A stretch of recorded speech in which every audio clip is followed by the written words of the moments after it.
mine fire is now in session. Good morning.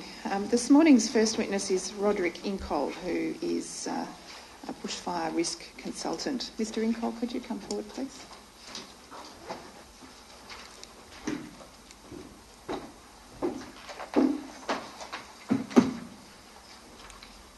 Please state your full name. Roderick Allen Incoll. Please raise the Bible and repeat after me.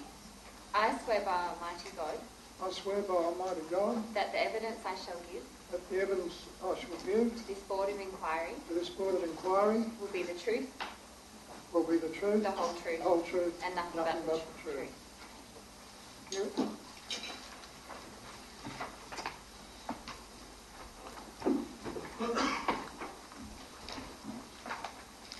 Good morning, Mr. Incoll. Can you please state again your full name and your address? Roderick Allen Incoll. Mr. Incoll, at the request of the inquiry, you have prepared a report. Yes. And you have a copy of it there in front of you. It's a report of 271 paragraphs. Sorry, more than that. 286 paragraphs with 6 appendices. Have you reread your report recently? Yes. Are there any corrections or alterations that you would like to make to your report? No. Is your report true and correct? It is true and correct. And are the opinions that you express in it opinions that you honestly hold? They are. I tender that if I could. Exhibit 92. Thank you, Your Honour.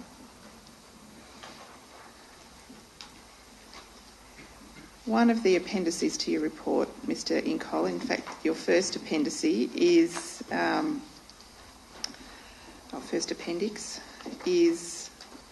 a copy of your curriculum vitae. Yes. You have a number of formal qualifications. Your initial qualification was in forestry. Yes. When did you obtain that and from where? Victorian School of Forestry, Creswick, in 1959. And you have another diploma of forestry that you obtained more recently in the 1980s? Yes, that was by thesis, the Diploma of Forestry Victoria. And what was your thesis? The thesis was about the logistics required for fighting major fires and catering for the firefighters. You also have a graduate diploma of business from Monash University that you obtained in 1987. Yes. And then more recently, a Bachelor of Arts in Social Science that you completed in 1994. Yes. What was the focus of your Bachelor of Arts degree? Sorry? What did you major in with your Bachelor of Arts? Psychology. Psychology. You started your working life in 1960 as a forester. Yes. And worked in a range of locations for what was then, I believe, the Forestry Commission. Yes, Forest Commission Victoria. And at the same time, you were a member of the Army Reserve. I was. Between, I think, 1963 and 1974. Yes.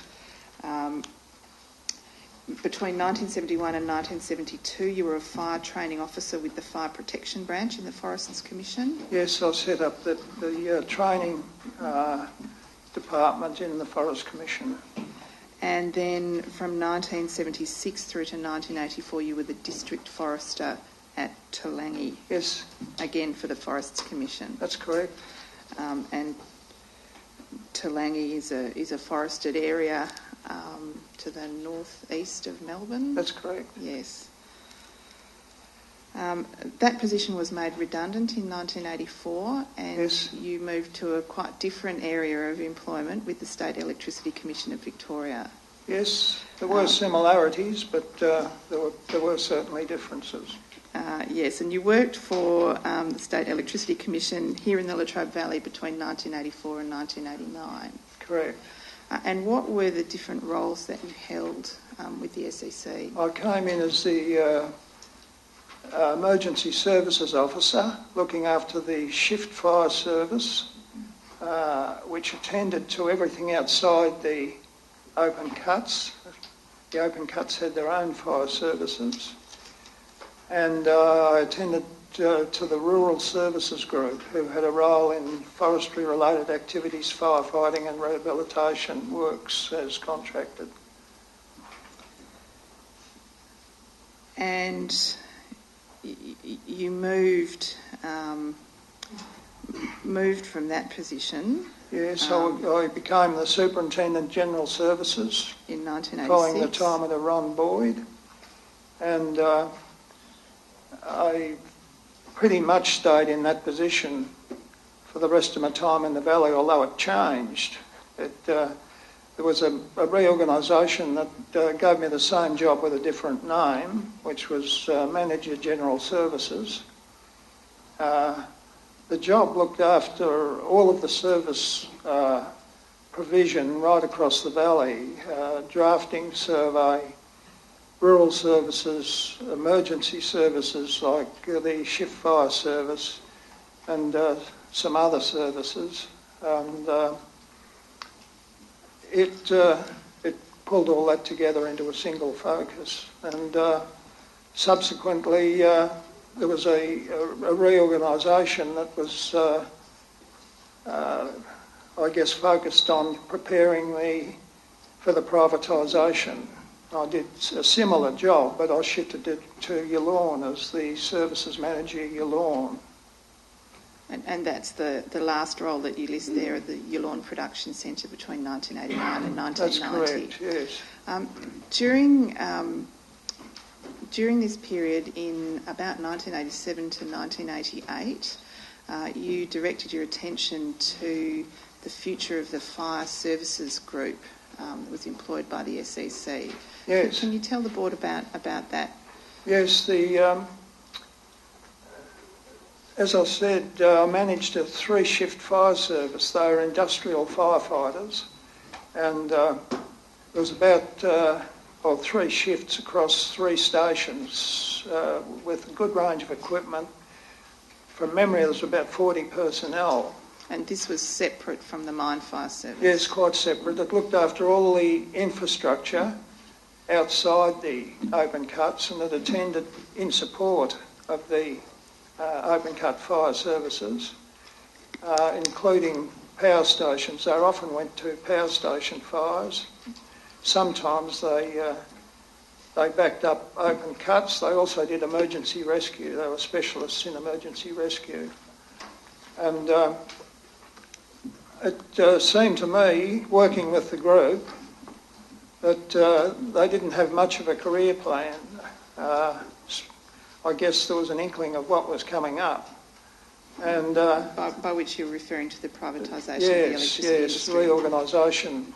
And it seemed to me that it'd be a good move, and the General Manager Production agreed to try and interest the CFA board in taking over the shift fire service.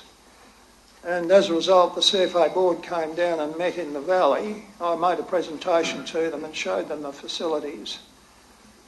They went away. They were quite interested in the idea. They went away and they said that in refusing the offer, which would have included all of the plant and equipment and the personnel, that they had some legislative difficulties.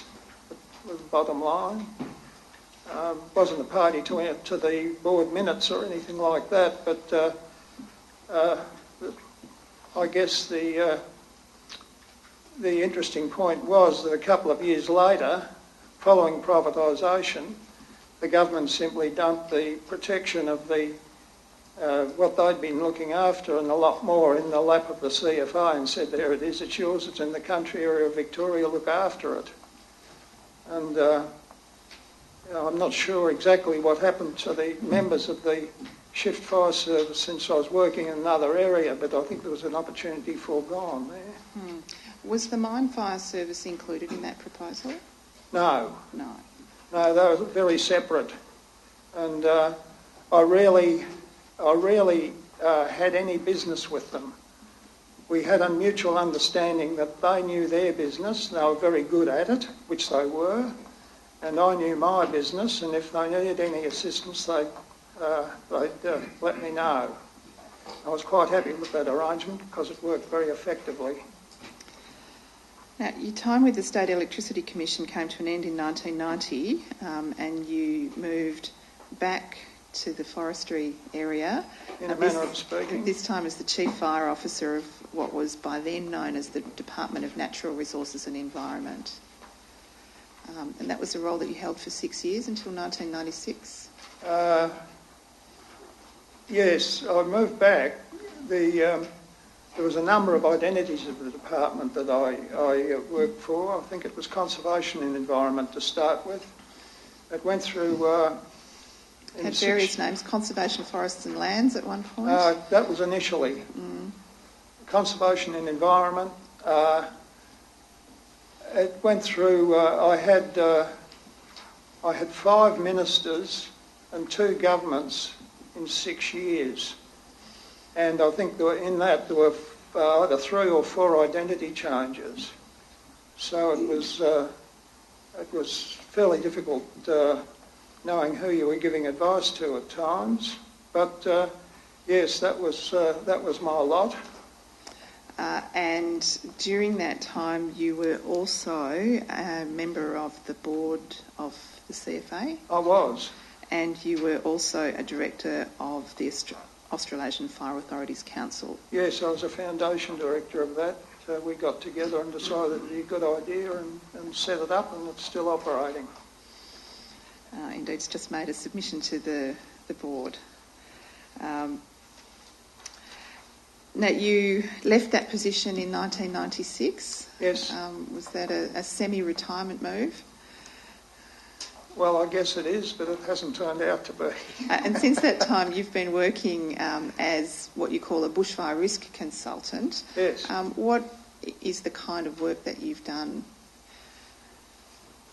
with that consultancy? That's essentially expert witness work, but there's been a lot of for instance, I've been the fire advisor to the city of Whitehorse, and initially I trained their crews in fuel reduction burning, and we did a fair bit of fuel reduction burning in urban reserves.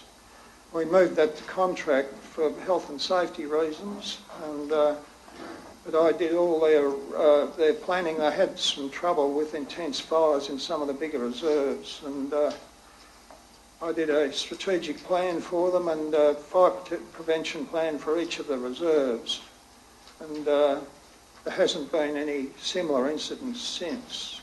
And I've, since moving from the metropolitan area, that role's now gone to a corporate organisation. But yes, that was an interesting role. I've done a fair bit of work for municipalities, mainly looking at fire risks and giving them advice or doing some planning, and attending to make sure the planning was implemented. There's one thing doing planning, the next thing is making sure it's done. And basically I don't like doing plans that just sit on shelves. So I tell them that to start with, and basically I seem to get away with it. You mentioned also that you'd done some expert witness work, and a recent example of that is being engaged by SP AusNet in the Kilmore East bushfire class action that, as we read, is just coming to a conclusion. Yes, that was an interesting experience, and I've done nothing like that extent, but I've done a number of those I guess expert witness studies, papers, and most of them seem to end up being settled out of court. But the East Kilmore one didn't, and I'll stop there. And that involved you giving evidence concurrently with other experts over a period of some days, did it not? 6.5 days in the witness box. I promise that it won't take this long. that long today.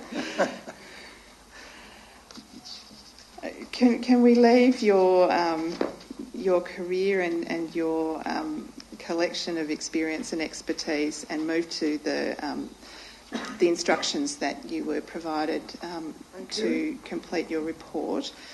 Initially, you were provided with a letter of instruction that's Appendix 2 to your report that set out the questions that the board asked you to address and a number of documents that were available to the board at that time, which are listed on the second and third page, 1 through to 21. Yes. And that was provided to you in a couple of volumes in hard copy. Subsequently, as is foreshadowed in that letter, we provided a number of other statements, submissions and documents. Yes. And these are listed in a document that was circulated to the parties yesterday, documents reviewed by Rod Incol. Do you have a copy of that there, or can we arrange for a copy to be provided?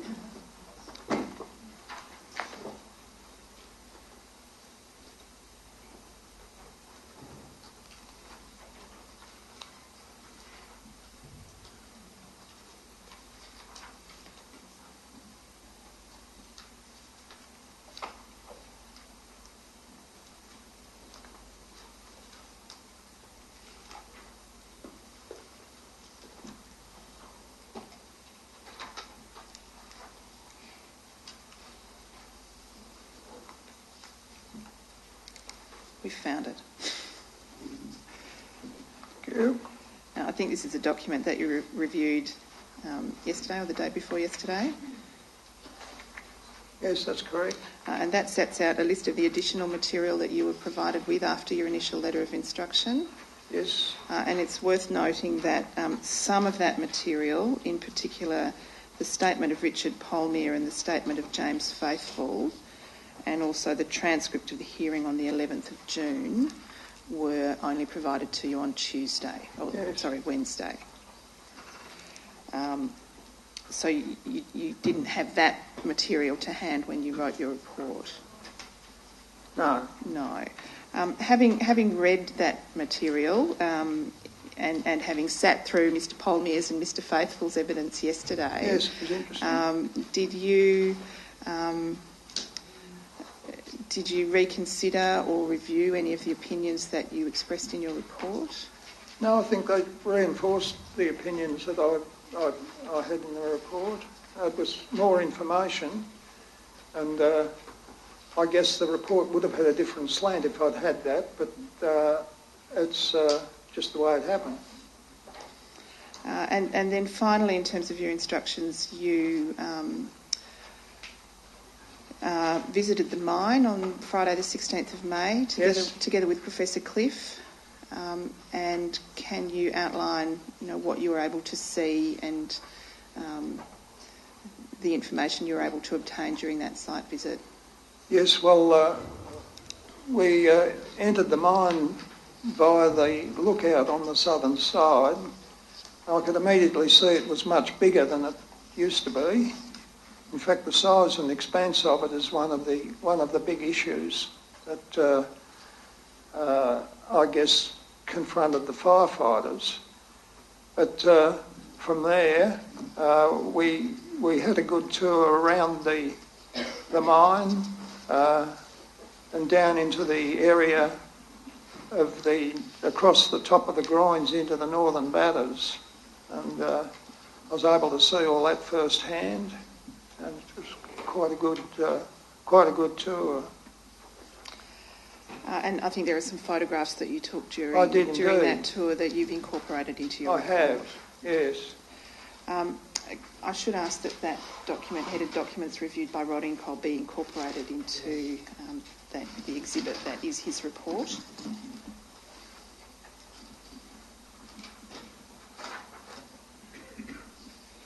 Now, going now to your report, Mr Incol. The first question that the inquiry asked you to address was the adequacy of the fire risk mitigation framework. Yes. And you start to address this issue on page 4 of your report. And the format that you have adopted is to look at the different segments of regulation and to set out your understanding of them. Yes.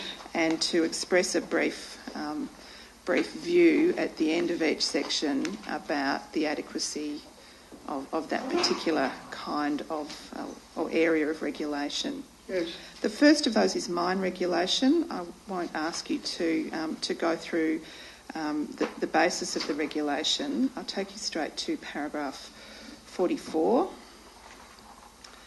Yes. Where you make some observations about rehabilitation and its primary purpose and its connection with fire protection.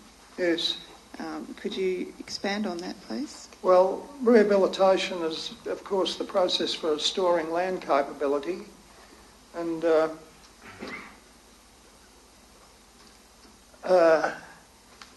I guess I'm looking at it from another point of view.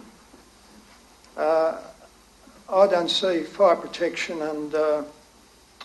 and rehabilitation as being coupled necessarily. What I'm interested in seeing is earth cover, and not necessarily rehabilitation. I mean, rehabilitation achieves that, and it's fine because it ultimately has to be done. But rehabilitation is not about fire protection. Earth cover is, and there's a distinct difference between them.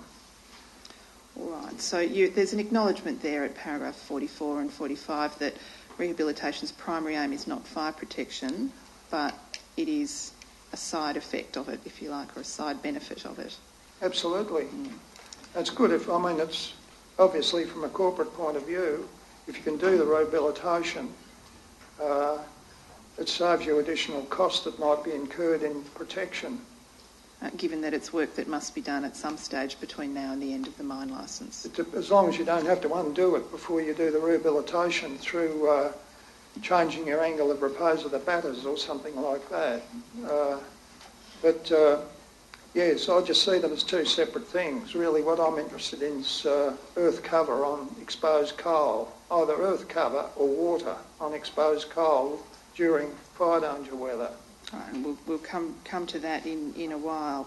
At the bottom of page 6, under the heading, is the framework for mine regulation adequate?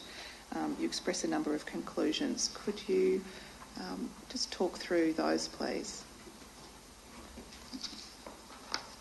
Yes, well, I couldn't see any evidence in the documentation that I read that once approval had been given, or a revised plan had been approved, there didn't seem to be a lot of follow-up to ensure all the approved policies and plans were implemented as proposed.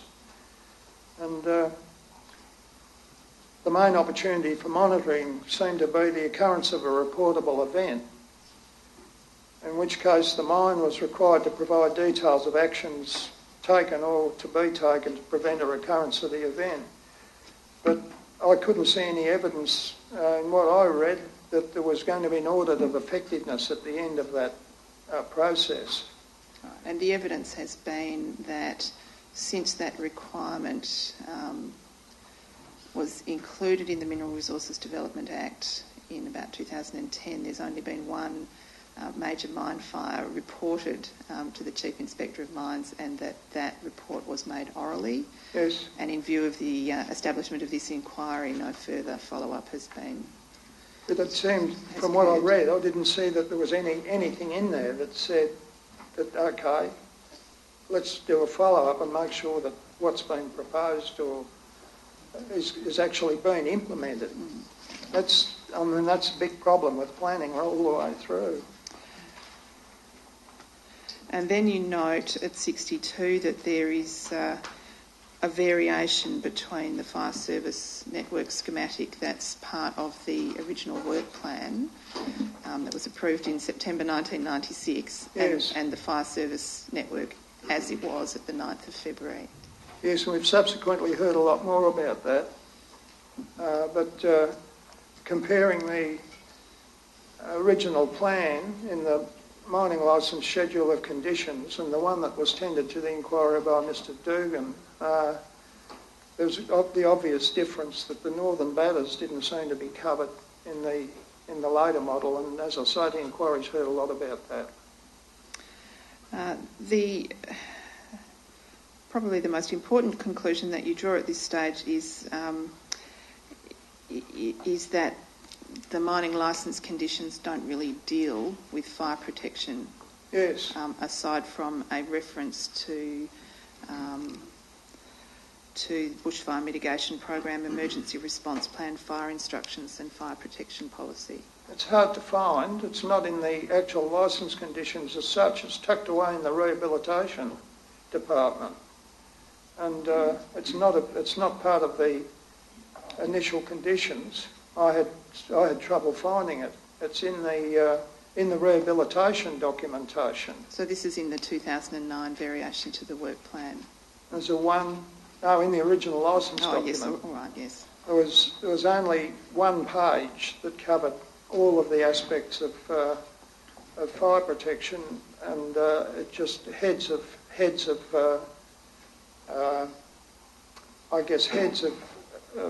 points for attention, lists of points for attention, which were subsequently done. But it seemed to me that given the importance in this environment of fires and fire protection, that it should have been a major part of the conditions. And you say at paragraph 64 that the lack of regulatory emphasis on fire protection is remarkable. Yes. Yes, but particularly given, in the case of this mine, its proximity to a town. It seemed. I mean, obviously, it's all about coal production, but fire protection's very much a part of that as well, in my opinion, and I think that's been demonstrated all through the open cut mining experience, and I think that there should be a section of the mining conditions that are explicit about the fire protection arrangements.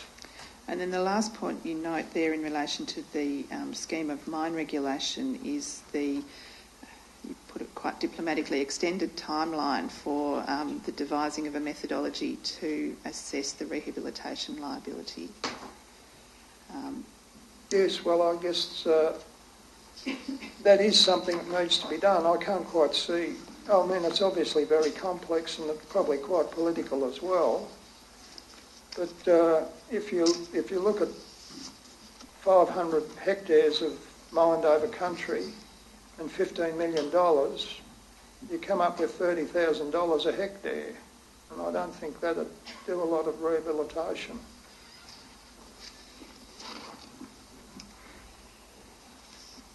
The next section... Sorry, Ms. Richards. Just on that point, I did ask a couple of witnesses yesterday, Mr Incoll, about ranges of costs of rehabilitation. So are you able to give a guide? You just said then that 30,000 perhaps is insufficient per hectare. What would be a more realistic number? I wouldn't go down that path. It's not my area of expertise.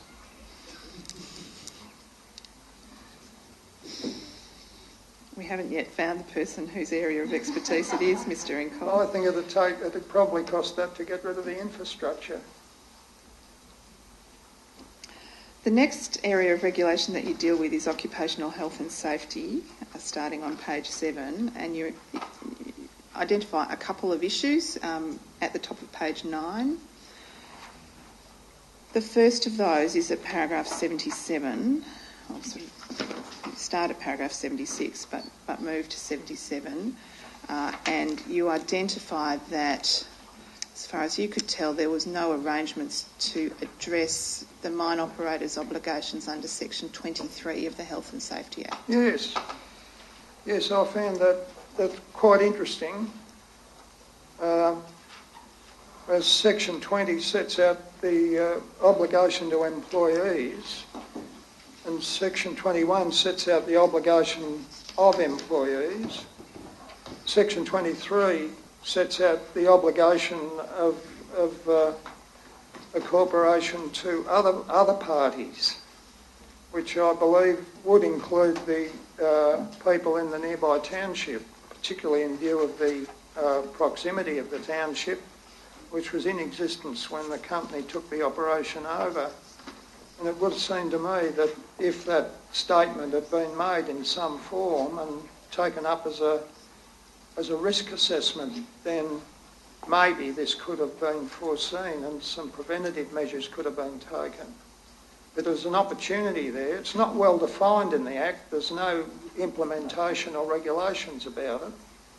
But the provision is there. I didn't have the opportunity to go back into the drafting of the Act to find out why it was put in there, but it nevertheless is there. And I couldn't resist the opportunity to comment on it. You also distinguish between the extensive framework for health and safety in relation to fire in the proximity of the mine, which I take to be a reference to fire that starts in the mine. Yes. Because of the workings of machinery. Yes. And fire that extends into the mine from the outside. That's right. Yes, I think I think I'll deal with it later on, but the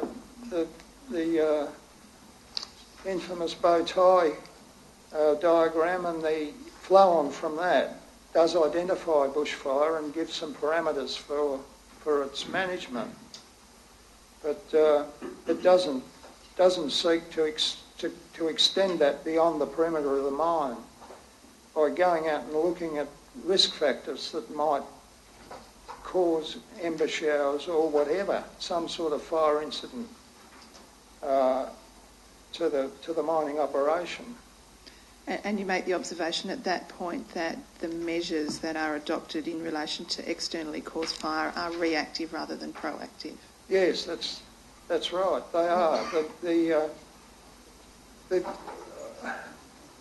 I think the comment that I'd make is that obviously the fire is well dealt with within the mine, but I think they're really looking at what happens in the mine and the impact on coal production, which is what you'd expect, rather than looking beyond the perimeter of the mine. And by reactive rather than proactive, reactive is suppressing a fire once it's started. Proactive is attempting to prevent. Yes, that's right. It's all about response rather than prevention. Although they do, I mean, the plan talks about the management of the land between the perimeter of the mine, perimeter of the void, and the perimeter of the land they manage. Yes. They're quite just the usual range of measures you'd expect in there. So fire break and vegetation management. Fire break, grazing, yes. Very important. All of those things that serve to minimise the fire hazard in the conventional way. In the sense of a fire front moving towards the mine, but it's not at all effective in relation to ember showers. Or perhaps a fire front moving towards the mine, as I think we'll probably get the opportunity to discuss later. Moving then to emergency management planning.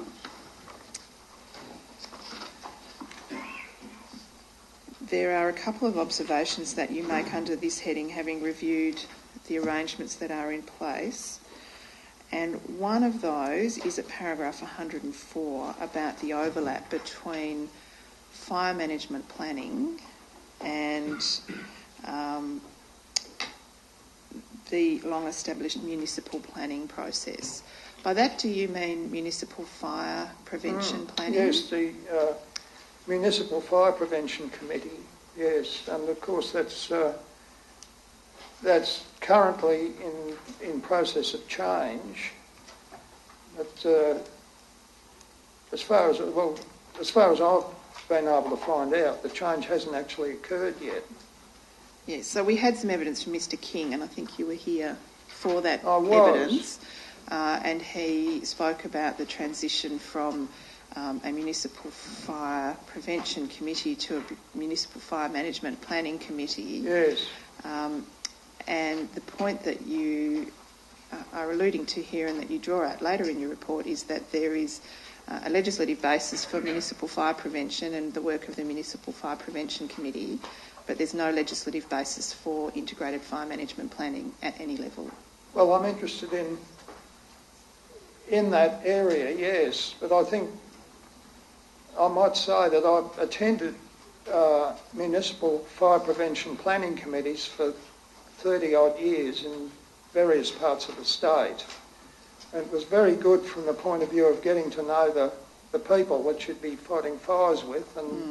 Which is not to be understated. It's not to be understated, but as far as the planning component went, some of them did some planning or collected plans, but as a person who was responsible for managing a major hazard in those areas, that's the forest area, including the national parks, I was very rarely ever asked to do anything or take any action on the hazards that they hotly debated in the forests and parks, which I was happy to contribute to.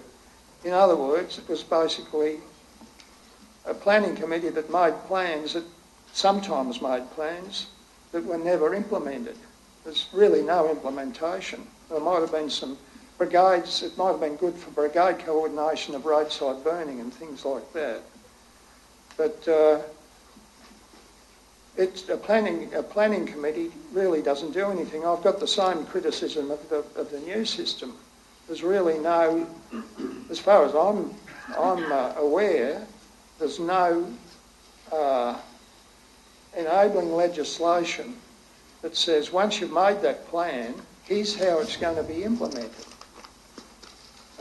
This is the process that will be taken, and this is how that process is going to be audited to make sure it happens. I mean, that's quite difficult when you've got a very large international corporation sitting around the table. They've got their plans, which I'm sure they're happy to share or talk about. But as far as saying, okay, well, let's get in there to that particular workplace and on behalf of the committee and see how well you're implementing that plan or what else is required, no way. I think that's a very difficult proposition, and that's why planning committees tend to stay planning committees. And your experience over 30 years is entirely consistent with the evidence that you heard Mr King give on Tuesday? Yes. Sorry, Wednesday. It's been a long week. The other observation that you make at this point is about the lack of an interface between the fire management planning process at a local level and the mine. Well, that's right. I mean, even if they're on the committee or represented on the committee in some way, the same comment still applies. There's still, I mean, under the CFA Act, they weren't included in the committee. They were excluded from the committee by Section 43. They weren't required to attend. Whereas they were required to remove fire hazards under Section 41, which they did. But I mean, those issues have to be picked up if the system's going to work. Otherwise, there's a lot of people in various positions putting in a lot of work and nothing happens. And under the heading of municipal fire prevention, you also comment on the overlap between the existing legislative scheme under the CFA Act and the integrated fire management planning framework that has developed over a number of years with only really a policy basis. Yes, well, most municipalities seem to handle that quite well from management point of view by having the same people doing both jobs, because essentially they're much the same people on the committees or the same range of interests. But I mean, my fundamental problem with that whole process is that the plans are never implemented. There's really the sort of planning we're talking about here that is going to avoid incidents like this in future. To have that sort of implementation action is, I think, it's not with us yet. Not even on the horizon as far as I can see, although there's new structures being put in place. The last area that you deal with in your outline of the regulatory framework is land use planning. And you make a couple of observations at the bottom of page 14, having reviewed what's currently in place. The first of these is that there is, as a legacy issue, an inadequate urban buffer between the Hazelwood coal mine and Morwell.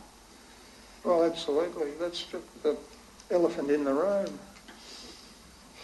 It's, I think Mr Langmore said 1.5 kilometres was a reasonable buffer, and others have said more, but that is the whole. I mean, there's a major issue there, but it was there when the corporation that's currently managing the mine took it over, so that wasn't news to them. And as Mr Langmore notes in his submission, it's as a result of decisions that were made in the 1940s and 1950s, and it is now the fact that has to be managed. The other point that you noted, paragraph 138, is the establishment of eucalypt plantations to the northwest and southwest of the mine. Yeah, well, that really beggars belief. It does. It just it proves really. I mean, in 1987, I did a desktop exercise with the managers from each of the open cuts and the GMP. It was GMP's exercise, actually. I wrote it for him, and he was very strong on the business of bushfires, and I had several speakers. We did some desktop exercises about this very subject of embers coming into the mines. In the afternoon, I put all of the people that were at the exercise in a big helicopter, and we actually looked at the forests and flew down the possible paths that embers could follow to get into the mines. And I mean, there's nothing novel about it. It's a well demonstrated and well known propensity of fires, and has been for many years. And that exercise was just to reinforce it and make sure that the then managers knew and made proper provision for it, which I believe they did. But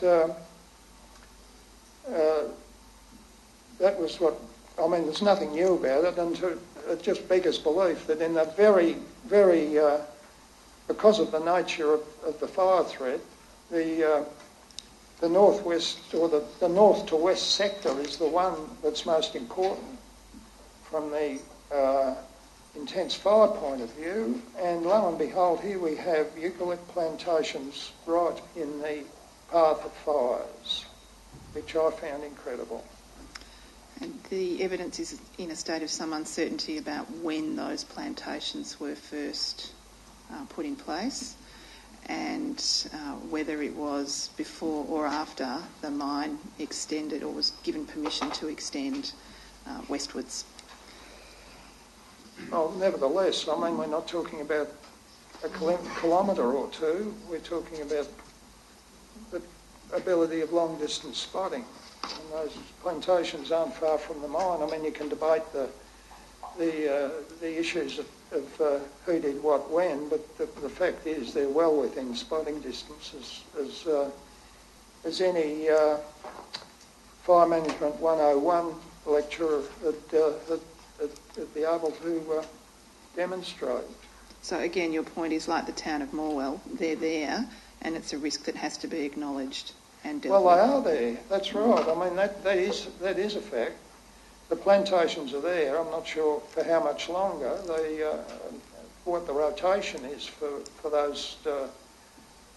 those trees, and I guess when time comes to for replanting, this whole thing can be talked through again. But I mean, they really couldn't have picked a worse species to plant there. Pines wouldn't have been nearly as bad.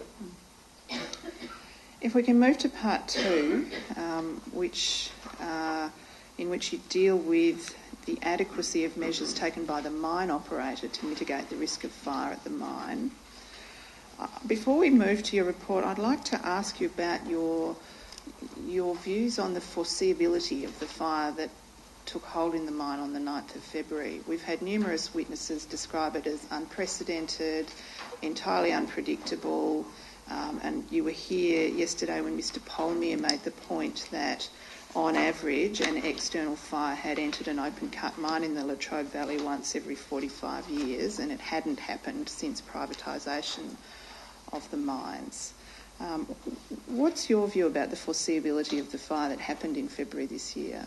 Well, if I could preface my remarks by looking at page 51 of my report, which was a map that was drawn up for the policy for the protection of SECV assets from rural fires, which I did in the mid-80s.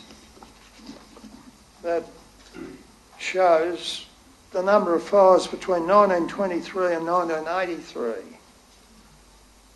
And you can see from the fire shapes it's rather indistinct, and it's probably easier to understand up the other way. We need to turn it 90 degrees counterclockwise, thank you. And it's, yes, you will need to explain this map to us, Mr. Yes, Ingle. it's an aged map, but the colour code down the bottom, the bottom left-hand corner of the map, if we could have a look at the colour code, maybe just zoom in a bit on the colour code. Thank you. That'll give us the range of fires from 1923 to 1983, the external fires around the mine. If we could go back to the map, I guess, and focus out a bit so we can see the areas, we can see... Sorry, can you point out where the Hazelwood mine is on that map? Just, yeah, I think I can see it, but I'd just like to be sure. That's the township of Morwell that we're looking at there. Yes, so The Hazelwood mine's in here. So on this map we can see the towns of Moe and Newborough to the left, Yes, and then that's your lawn Morwell open to cut the right. there. Your lawn open cut That's right in the Morwell middle, open cut there. immediately to the south of Morwell. Yes, So the point to be drawn from this map is that plenty of fire around the open cut mines in the Latrobe Valley, even if there were only limited occasions on which fires actually entered the mine. Well, it appears that there was one in 1923, that's the brown one, I believe, and the red one is 1944, I think. Look, I'm really unclear about the details, but there are a lot of... the 1962 fire,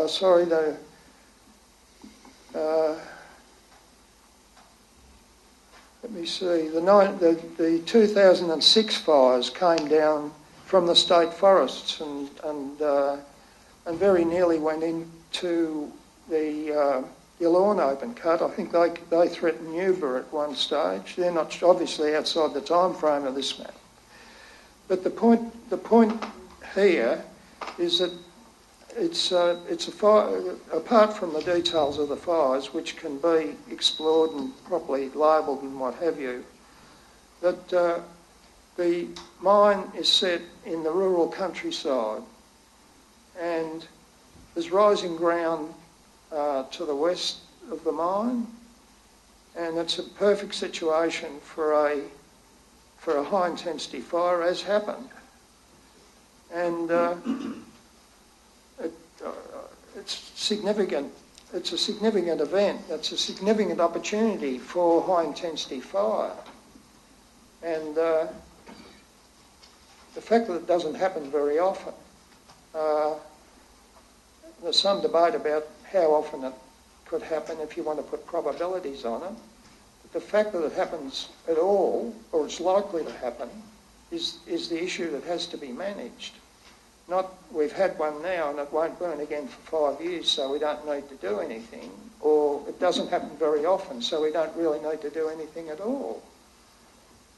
I mean, the consequences are so extreme that the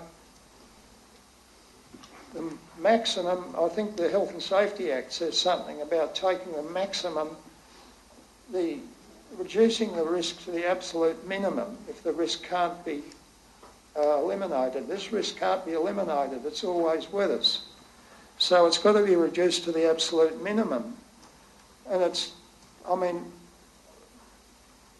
least this is a plan that can be drawn up readily and it can be implemented. There's some difficulties in some areas, but it can be implemented. And I think the thing that can then happen is that mine managers know that it's a possibility under certain conditions. Can I ask you... I just interrupt before that to make the inquiry whether you go to the first part of the answer. You would say it is extremely vulnerable. Yes. Have you heard the expression eggshell skull? Yes. This is an eggshell skull so far as Victoria is concerned. It is. Yes. And here's a very good example of it. It's a perfect scenario for it. And right at the end of the shooting gallery, here's a big coal mine just ready to go. And it's 500 hectares of exposure. Now, it's a very significant exposure. It's a very significant risk exposure. And it has to be handled on the dual alleys of prevention, and it has to be handled on readiness, so that when weather conditions are such, on a hot, dry, windy day, that a fire could start and embers could go into the open cut, then those responsible for fire response need to know where the resources are going to come from to get that fire in the first absolute maximum of an hour. And we'll come to the measures that you propose in a short time. We've had evidence about the conditions on the 9th of February. It was a very hot day. There was, it was typical fire weather. There was a fire already burning to the northwest of the mine that broke its control lines about half an hour before the wind changed to the southwest, and almost as the wind changed, a fire was apparently deliberately lit to the southwest of the mine. And you've read the statements by a number of people working at the mine about what happened after that. Yes. Is that the worst case scenario imaginable for the mine? No, it's not. There's two scenarios that I think are more extreme. The first one is that the change doesn't come when it did, and the Hearns Oak fire could have come into the mine propelled by a strong wind. And there's nothing that anyone could have done to have stopped it because of the fire intensity levels. It would have come into the mine, and the ember showering and the destruction of infrastructure would have been much more severe. Now, that's taking those weather conditions on that day. So that's the first way it could have been more serious. The second way is that the weather conditions could have been could have been much more extreme. You look at the weather conditions. In fact, if you go to page 50 of my report, I've got there the AWS printout from Latrobe Valley Airport, if it's readable. We can see, if we zoom in about the middle part of the map, we can pick up the time that the wind change came through around 1347 from northwest to southwest. If we go to the green line, which is the constant wind speed, if you like, the minimum wind speed is in the first green column and the maximum wind speed is in the second wind column. And you can see the wind doesn't abate until pretty much after 8 o'clock, right up the top of the chart. The temperature does drop from 40 degrees around the time of the wind change, but the significant thing that I want to point out is the third blue column, which is the relative humidity. Now, the relative humidity at the time of the wind change was 11%. Sorry, 11%, sorry. 11%. Now, that, in terms of relative humidity with high-intensity fire, is fairly high. You can see immediately the southwest wind change came through, the humidity rose to 32%, and it rose from there on. But the minimum wind change, minimum relative humidity was at the time of the northwest wind change of 11%. Now that's quite that leads to quite reasonably high fuel moisture contents. It's this when you get below 7%, you get much more extreme fire behaviour. And then if you go the next step and go below 5%, which we had some examples of on Black Saturday, then you have extremely high fire intensities and consequently much more accelerated rates of spread, flame temperatures with those winds, flame angles. So there's really two circumstances under which exposure could be much more severe than was the case on the 9th. And would you say that it's those worst case scenarios that should guide fire mitigation planning? I'd go for the maximum scenario. I think you have to work on the maximum scenario when you're doing your modelling. It's no good using a fire that was sub-maximal. Now, towards the end of your survey of the fire mitigation measures taken by Hazelwood Mine, you make an observation about relationships with the CFA, starting at page 22 at paragraph 171. You observe that it's a critical relationship that has to work effectively. Absolutely. And note that there has been some adverse comment in previous incidents about that working relationship, and note an apparent improvement based on the evidence that you've reviewed. But then you say at paragraph 176 that there is an outstanding issue that has to be resolved. What's that issue? Yes, it's something I'm very concerned about personally as a one-time CFA board member, and that is the brigade is basically a volunteer brigade that's created for the purpose of protecting Morwell and cooperating with other brigades in the area to protect life and property in the district.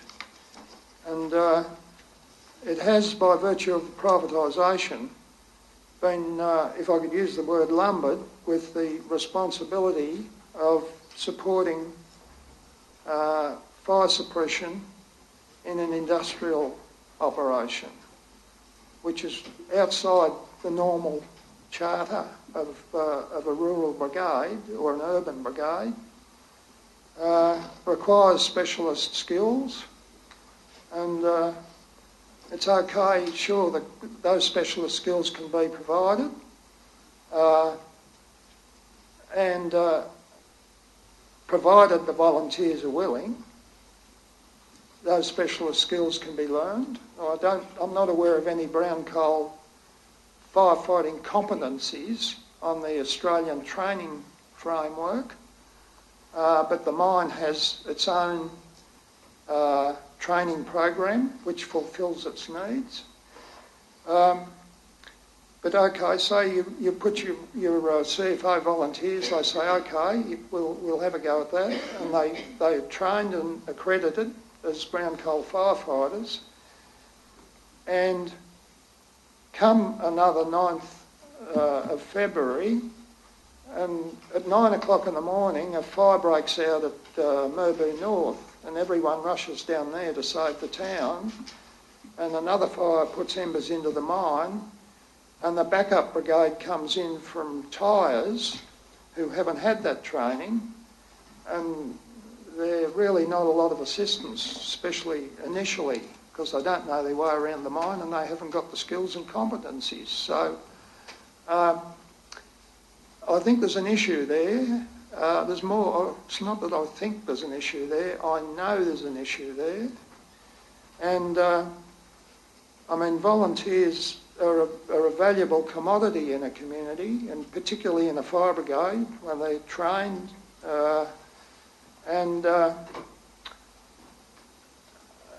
I think as a manager of people, I know that, or past manager of people, I know that if your workforce, you've got to put a lot of effort into keeping them on side, letting them know what the organisation is doing, letting them know how they're going.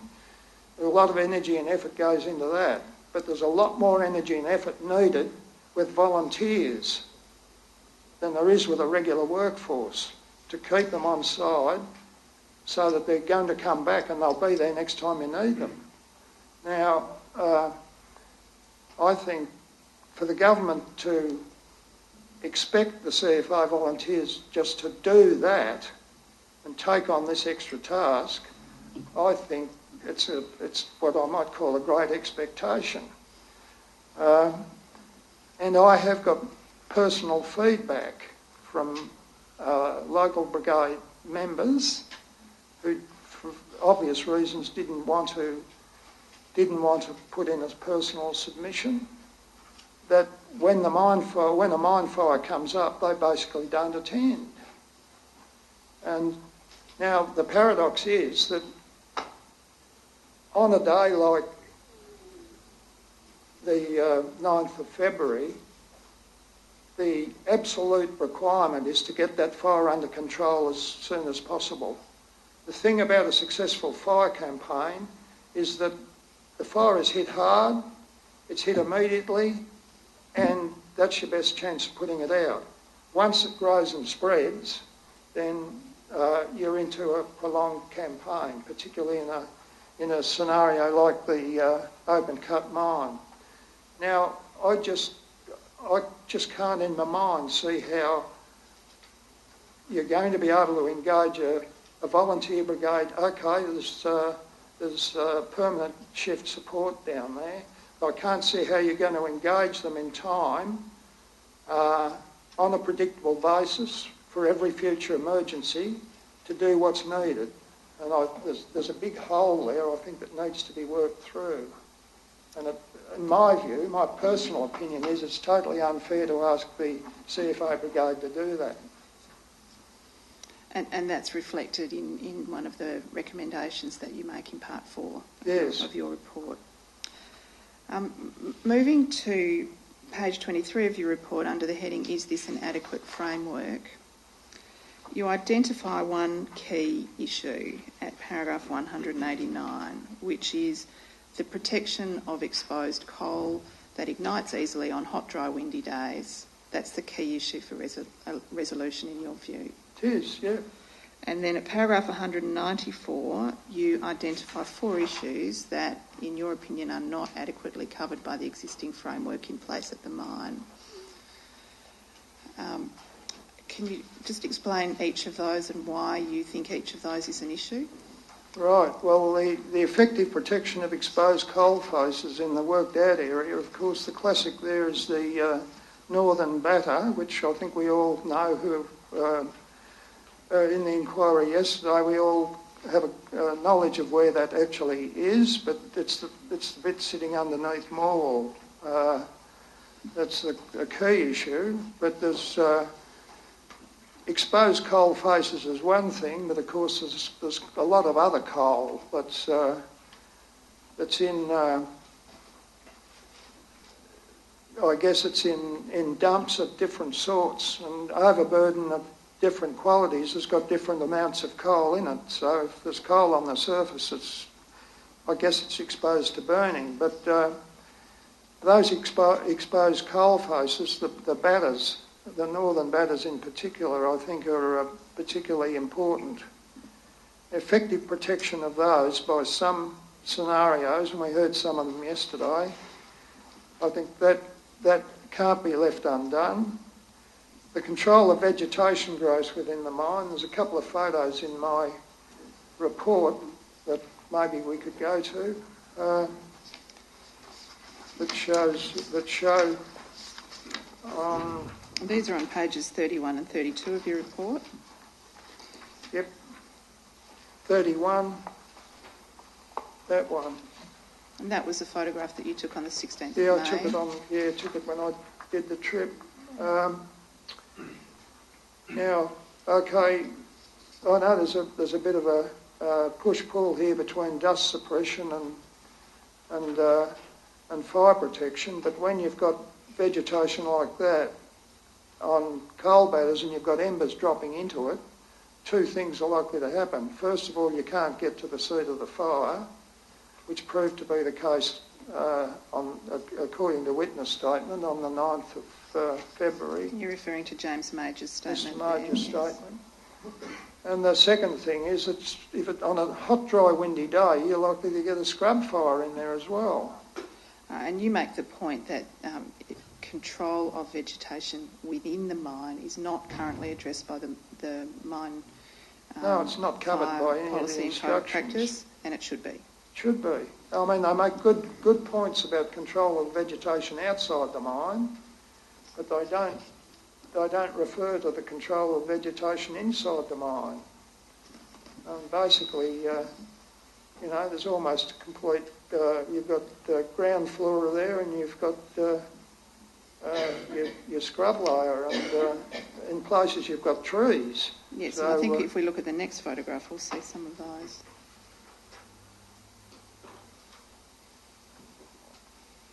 Yeah, there's just a couple of shots taken at random. I didn't go looking for the worst bit or anything. And that photograph was, I think, taken at level 5 of the northern batters. Yes, that's correct. And as we see, we're right near the power lines that run down the centre. Yes, so that was an issue that I picked up. And I think the other point about mass ember throw into the mine from external sources resulting from widespread simultaneous ignitions, it's not covered. The usual run of fire is the bow tie diagram picked up all the usual fire causes that have been experienced, and they're very, very thoroughly done because they've experienced them all and they know how to deal with them. And I thought that was a good exercise, but it didn't cope with the mass ember throw scenario. Virtually the same. I've made the same comment previously, and the availability of sufficient resources is an absolute top-notch issue. Yes, so you make the point that a key principle for success in fire suppression, I'm looking at paragraph 265 of your report, is fast, determined, first attack. That's it. And we've had evidence about the number of people who were at the mine when it was, when fire first broke out within the mine on the 9th of February. Yes. And as I recall the evidence, it was in the 30s. Yeah, well, my understanding is there were 38 people on shift, and you've got mass embers coming into the mine, and I think they did a fantastic job, although the strength did build up. Mm. They did a fantastic job of keeping the working faces clear. And obviously they'd be the first priority. And then you've got, I know they made a lot of effort trying to suppress the fires, but I mean 38 people, no way. And with mass ember throw, you can reasonably expect multiple ignition points. Absolutely. Yes. I mean, you've only got to look at the diagram a bit later on to see how that happens. But the availability of sufficient resources, including backup. Now, as soon as that incident could be seen to be throwing embers in the mine, I think the Traralgon control people were very well aware of the fire in the mine shortly after 2 o'clock. But they had at the same time, the Hearns Oak fire had been blown by the southwest change into the urban area of Morwell, or abutting Morwell, and all the people were engaged on their primary task there, and there was no one left to go into the mine. And the resulting fire spread caused the issues that we're sitting here deliberating about. So that sufficient resources, including backup, is something that has to be worked through in some reasonable form. And I take it from your earlier evidence that you don't necessarily envisage that backup will be the CFA. I'm sure it shouldn't be. And particularly, it's my experience that when you plan for a high-intensity fire in any scenario, what happens is that you'll get 3 or 4 fires in that vicinity that are causing a drain on resources. It's not the first time it's ever happened here. It's happened on a number of occasions. And I can relate to MFB people being trained for access in parks in some quite tricky places, but they knew where they were going and what they could do. And of course, when the fires broke out, they were away somewhere else, and a backup brigade came in that really had no idea and said, we're not taking our vehicles in there. And, I think CFA, there has to be another answer. I don't think you can ask volunteers. The government should not be asking volunteers to do that work in the mine, in my opinion. There must be another scenario. I know the corporation's there to make a profit and fire protection costs money. But if the mine pays a little up front, the rest of the price is paid by someone somewhere else. Before I move to part 4 of your report and the specific measures that you have put forward, I want to go back to this key issue of effective protection of the worked out area.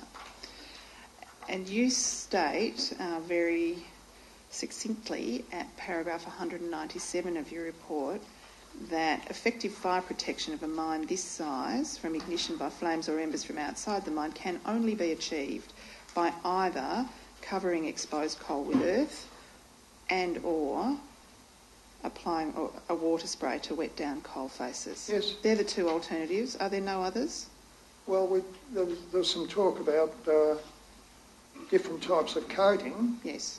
But, that's fine if it works, and there seem to be issues with it, but my opinion is it's well worth trying.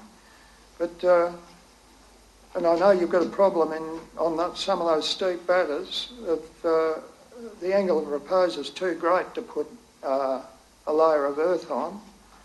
I'm not looking at great depths of earth. My experience is that 150, 200 mils is sufficient if it's consolidated to do the job. And okay, if you can put 300 or a foot of earth on it, well, so much the better. But that's, to talk about putting a lot of earth on, as long as you can permanise a thin layer, it'll do the job. but the water's just as good. I mean, water's always worked, let's face it. In SEC days, as soon as you got your hot, dry, windy day, all of the sprayers went on. I could see them from my office, and I knew that was going to be okay. If a fire came into the mine, they could handle it. They were on the job. They had the fire service too, of course. And the evidence is that did not occur in the worked out area of the mine on the 9th of February for two reasons. One was the absence of the reticulated pipe network in some parts of the worked out batters, and the other is an issue of the capacity of the water supply system. And that's an issue that you comment on starting at paragraph 201. You refer at paragraph 202 to what the Fire Service Policy and Code of Practice says about the capacity of the water supply system, and then say that in ordinary language, that's saying that the mine water supply cannot cope with peak demand. Well, that's what it's saying. That's what it says to me. So clearly, if there were to be a reticulated pipe system across all of the exposed coal faces, whether working or non-working, there would need to be sufficient water supply and ability to maintain pressure in that pipe network to actually apply water to all of the exposed coal faces on a day of high fire danger. Yes, well, I'm not sure what the technical background of that is. It's certainly not my area of expertise, but it's quite plain to me that if the coal's not covered by dirt or water, it'll catch on fire. And if it's really it's a mine management decision about whether to cover it with dirt or water, and if one's cheaper than the other, well, so be it. But I believe it needs to be covered for effective protection of the mine. Right, so subject to there being sufficient water supply and reticulated pipe network throughout the area of exposed coal faces, that's one solution. Yeah, it is. The other solution you identify is capping with earth, and there are two ways that might be done. One, as you've identified earlier, is full rehabilitation, which is something that has to be done at some stage. And the other is a more temporary covering of the exposed coal face with earth or with some other substance. That's right. If I can take you now to part 4 of your report, where you set out a number of measures that should be taken to address gaps or shortcomings. The first few of those, the first of those is that fire protection, in your view, should form part of the conditions to the mining licence for the mine. Now, you have reviewed, among many statements, the statement of Kylie White from the mine regulator. Yes. And it's her very clear position that it's not part of the mine regulator's role to regulate or manage the risk of fire in the mine. Should it be? Well, yes. I mean, the mining people look after the mining stuff, but they need to have. I don't see the licence as being just the privy of the mining department. I see that being in there, that the mine signs off on, and the way that it's implemented and regulated can be quite different. It doesn't have to be under the DSDBI, as it's now called. All right. The next measure that you identify is the need to reassess the rehabilitation bond and to sort out the question of an appropriate methodology for doing that quickly. We've already discussed that. The third relates to an audit of effectiveness. Who do you suggest should undertake such an audit? Should it be an internal audit or an external audit? And if external, who should be the auditor? I think if it's a reportable event, it needs to be an external audit. if it's significant enough to be a reportable event. But obviously it can be a tripartite thing with the emergency agency, the mine, and whatever other part of the bureaucracy can manage or assist with it. So it may be WorkSafe or it may be the mine regulator. Yeah, I think WorkSafe's a good one because they appear to be in the best position to do a thorough job. Then you move to questions of rehabilitation, and you note that the northern perimeter batters have not been rehabilitated fully, and we've had a deal of evidence over the last couple of days about why that is and the process for rehabilitation. You then suggest that an OHS assessment of the northern batters as a major mining hazard should be conducted with a view to achieving a solution that delivers a high degree of confidence that the area will not burn during future mine fires. Yeah, I believe that's... and WorkSafe, again, should be involved in that because only for the reason that their methodology seems to produce results that can be implemented. The next measure that you propose concerns the fire services pipe network. This is paragraph 276. Yep. We had evidence yesterday, and I believe you were here for it, about some fairly extensive additions to the fire service pipe network during the fire. Yes. Notwithstanding that, is it still your view that there needs to be a review of the adequacy of the pipe network as it stands? But I don't think that changes like that should be allowed to happen. I think they should be done on the basis of a work plan or so that those obvious gaps don't just appear when there's a fire. I think that should all be approved and planned. And I don't see how that could have been done without the DSDBI knowing about it. And, I just would have thought it was part of their function, although if they say, well, OK, it's fire protection, we're not interested in fire protection, I think that's something that needs to be picked up. You then talk about the need for some measures to be taken in relation to the Section 23 duties under the Occupational Health and Safety Act, the duty to others whose safety may be affected by arising from the conduct of the undertaking of the mine. What do you have in mind there?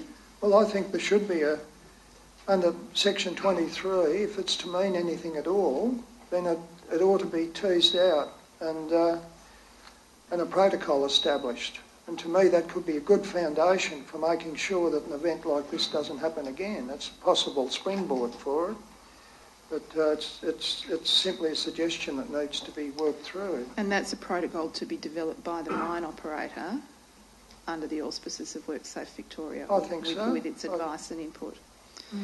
You then identify the need for a risk framework for external fires. And this, I take it, refers to the land use planning dimension of regulation. Yes. So as you've identified earlier, it's not possible with the wave of a magic wand to remove the existing plantations, but this measure may at least ensure that no further plantations are established near the perimeter of the mine licence area. And I think the ones that are there need to be looked at, with a view to whether they're harvested at the first possible opportunity, then whether they're replaced or not. And I'd strongly advise if they were replaced, they'd not be replaced with Eucalyptus bicastata. You then identify a need at paragraph 279 for action to be taken by Emergency Management Victoria, which will be with us in a few weeks' time on the commencement of the Emergency Management Act 2013, to clarify the operation of what currently exists under the old Emergency Management Act and the CFA Act about emergency management planning and fire management or fire protection planning and the integrated fire management planning framework. It needs to be morphed and it needs to be widely publicised and it needs to be implemented, and the planning that they do needs to be implemented. Otherwise there's really no point in them existing. And then over the page, you deal with the 4 areas that must be addressed, in your view, to achieve effective protection of the worked out area of the mine. Yes. And we've already discussed these in some detail. They relate to water supply or as an alternative covering of exposed coal. One of those would be adequate in your view? Yes, either or. Either or, but the entire expanse of the exposed coal in the worked out batters should be covered by one of those alternatives. Yes. And then control of vegetation within the mine, you've stated, should clearly be dealt with by the Mine Fire Service Policy and Code of Practice. It should be, on the most of it's not. And also the risk of embers from an external fire. Yes. And you've already spoken at some length about the need for backup suppression resources that do not rely so heavily on volunteer fire brigades. Yes. Now, the last area I'd like to take you to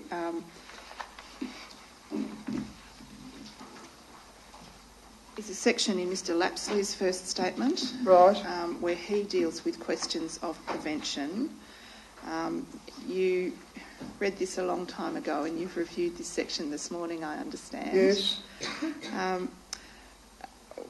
Perhaps you could just, this starts at page 36 of Mr Lapsley's first statement.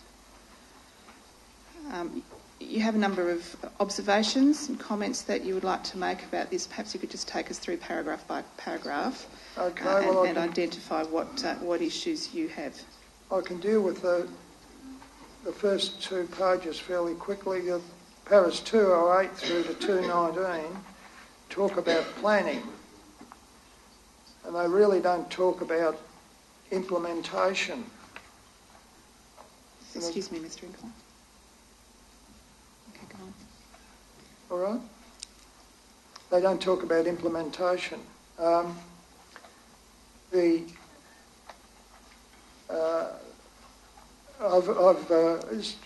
think I've been on the soapbox about this before, but the planning's fine, but there needs to be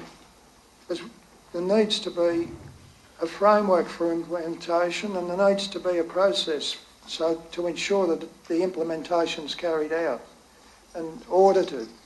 If the agreement of a large international corporation is obtained to implement certain works, then there should be the ability built into that agreement that the work be implemented, so that not just plans gathering dust on a shelf. And the comments from 220 through to 224 are similar. There's a lot of planning there, but I don't see much about implementation. And in paragraph 225.4, the paragraph reads, initiate a formal mechanism to ensure transfer of specialist knowledge across both the mine companies and CFA for suppression of coal fires. Well, I've already made comments about the role of the CFA, and particularly the role of volunteer CFA brigades, not taking away at all from the role of CFA shift personnel, but, I question the inclusion of CFA volunteers in that, except insofar as they agree and want to be involved on a proper basis. But otherwise, the final page,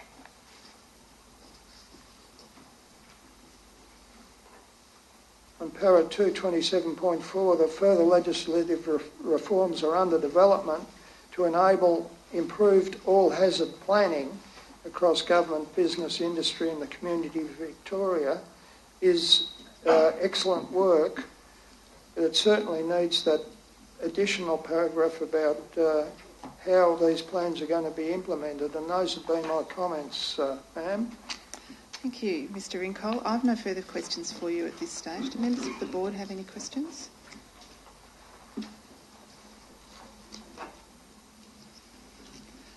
Ms Doyle, who's representing GDF Sewers, has some questions for you, and then Dr Wilson, who's representing the state, will have some questions for you. Perhaps I'd like to make a few summary comments.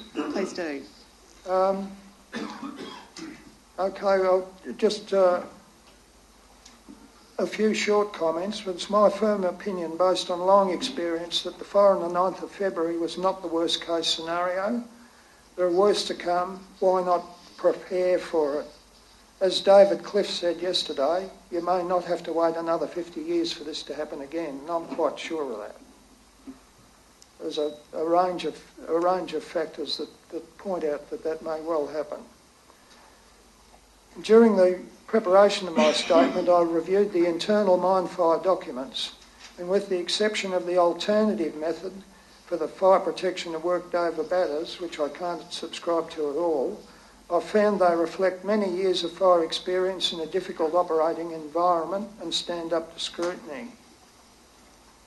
The core issue here is that fast, determined attack in strength is required to defeat large-scale ember attack from bushfires, and there's no way that 38 shift personnel are ever going to achieve this in a 500-hectare mine precinct.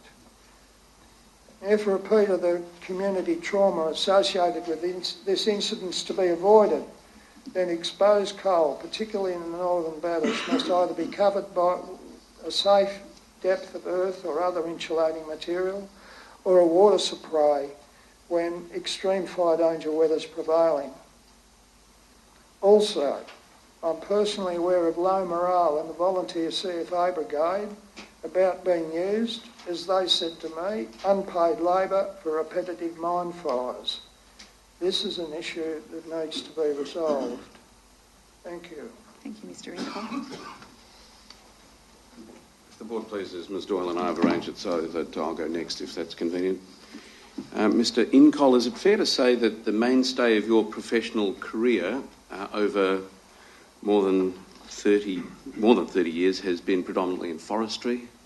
Forest fire, yes. Yep, well, we'll break it down. Forestry in particular, with a later emphasis on fire control and logging, industrial relations, and even prosecutions associated with forestry in some shape or form. Indeed, yes. To go over your CV, you worked as a forester between 1960 and 1976. Have I got that right? Sorry, repeat those dates. 1960 to 1976, you worked as a forester, according to your CV. Yes, that's correct. You worked for the Forests Commission between 1971 and 1972. In Melbourne, yes. Yeah, and then yes, at a different location between 1976 and 1984, but still with the Forest Commission. Yes, I was a district forester and a manager at that stage, yes. For 5 years, between 1984 and 1989, you worked for the SEC, is that right? Yes, I did. Excuse me. And then between 1990 and 1996, you were the Chief Fire Officer. I was. If I've read your CV properly, there doesn't seem to be a reference to the fact that you've worked in the office of a mining regulator. Is that right? I didn't. Yeah, nor have you worked in a mine in mining regulation. I haven't. And at the risk of pointing out what the CV doesn't say, you've not also town planning qualifications. Is that right? I don't.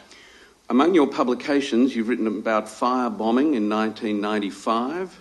Yes. And in 1994, you presented at a seminar on fire and biodiversity. Yes. The asset that you were giving a speech about, was that a mine that you were talking about or some other asset? No. What was the asset? It was, I guess, environmental fires. In the time that you were Chief Fire Officer, it's fair to say that you were uppermost concerned with the then prevailing practices of fighting fires, including the primacy of life being your first and foremost duty as a firefighter. Do you accept that? Well, that was part of it, yes. You tell us in paragraph 191 of your witness statement that the CFA resources were insufficient. You recall saying words to that effect? Yes. Have you become aware in the course of information that's unfolded in this inquiry that in the lead up to the events of 9 February there were 955 fires burning across the state of Victoria? Yes. You knew that? Is that right? Yes. And you've also known that one of the fires that consumed the attention of the CFA on the 9th of February was a fire at Jack River? Yes. A fire which no doubt you've caught up with, Yes. threatened life and property. That's right. Consistent with the prevailing ethos of all firefighters, first and foremost, one protects life. Well, Is that yes, right? Yes, I guess so. Life and property. That's right. Two go together usually. I take it you make no criticism, therefore, of the propriety of the firefighters on the 9th of February to respond to the urgent circumstances that emerged in fighting Jack River by protecting life. Absolutely none whatsoever. They did the right thing. They did. You tell us in paragraph 64 of your witness statement that there was a lack of regulatory emphasis on fire protection and that it's remarkable. Do you recall saying words to that effect? I do, yes. Presumably you're not speaking about the legislation that Parliament has seen fit to enact all about the subject of fire protection in such acts as the CFA Act and regulations? No. No, you know about the legislative overlay that's prescribed by the Occupational Health and Safety Act and regulations Yes. insofar as it relates to Yes, fire yes. protection. And you also know, of course, that the Crimes Act deals with arson and I do. in particular fire that's caused by that criminal behaviour. Yes. They all talk about fire protection and the prevention of fires and things to do with fires. I take it you're not suggesting in paragraph 64 when you speak of the lack of regulatory emphasis about those things. No. No, I'm not. I'm looking at the mining licence conditions. Yeah, well, we'll come to that. In the documents that you were provided with in the lead up to the witness statement that you were given, you tell us that you read the witness statement of Kylie White. Is that right? Yes. You'll recall that she gave a very long and detailed witness statement together with an array of attachments that fitted into 2 lever arch folders. Yes, it was. You read yes. every word of that, no I doubt? didn't, no, I read I'm sorry, I missed that. I read her statement. But not the attachments? Not necessarily, Didn't no. find it necessary to look at those? Well, I got enough for what I was looking at out of the statement. I wasn't doing a deep... in fact, I didn't have the time to do a deep inquiry. If I'd had 3 months to do it, I would have, but I didn't have that time. Well, you'll be aware that she deposes to the events of mining regulation in the year 2014 with which we're concerned. Yes. Presumably, I take it that you would defer to what she says in her witness statement and in her evidence before this inquiry insofar as it touches upon mining regulation in the year 2014. Yes. You have vast experience in fighting fires. Have you ever fought a fire in an open-cut brown coal mine that commenced by the entry of embers? No, I haven't. You tell us that you were retained by the inquiry on the 14th of May. We read that as one of the attachments to your witness statement. Yes. And with the documents that was presented, you reviewed submissions, a number of witness statements, various codes of practices, various fire protection documents and policies, maps and community statements, among other things. That's correct. You tell us that you read the transcript on the 11th of June. Yes?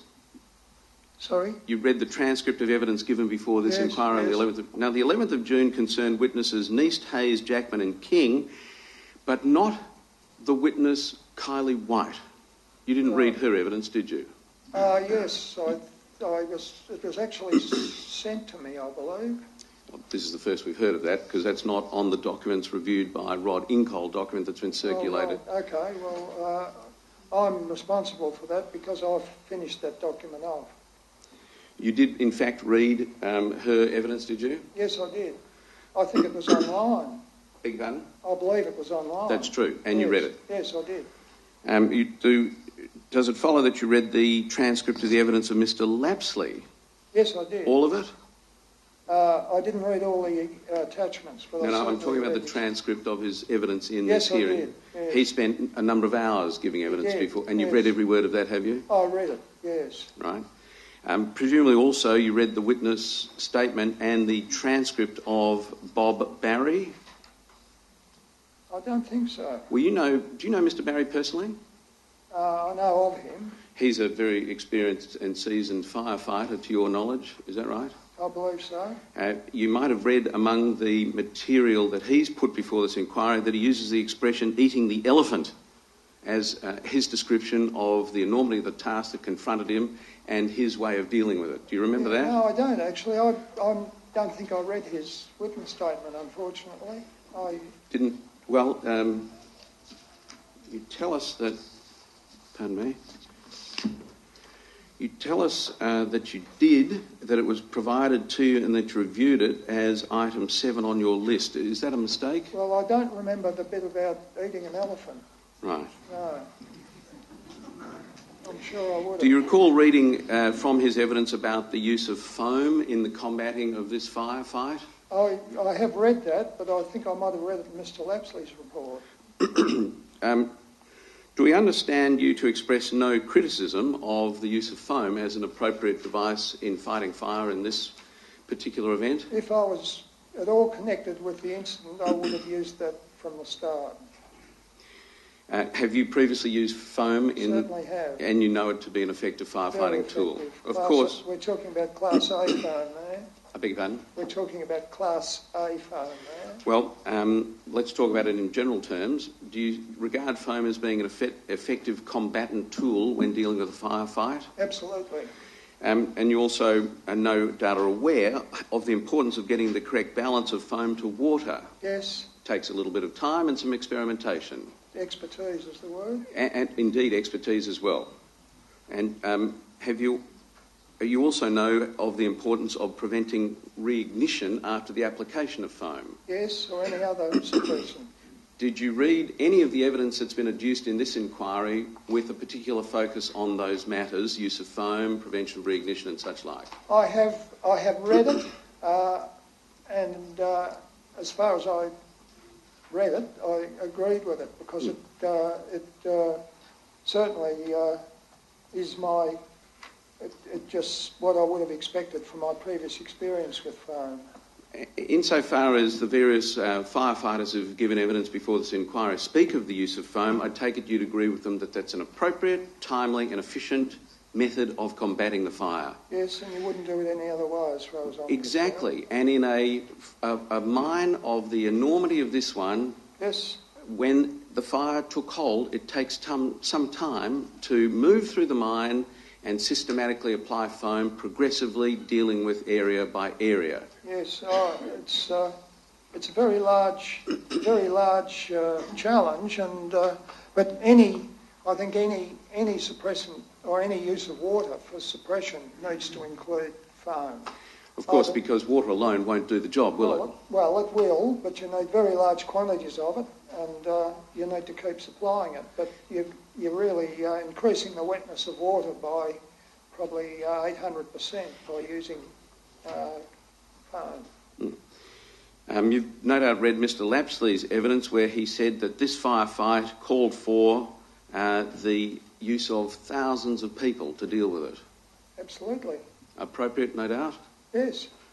Essential. And of course, the number of people is dependent upon the number of available people there are to fight the fire. Well, that's right. And when there's 955 fires burning across the state, that presents its own challenges. It does.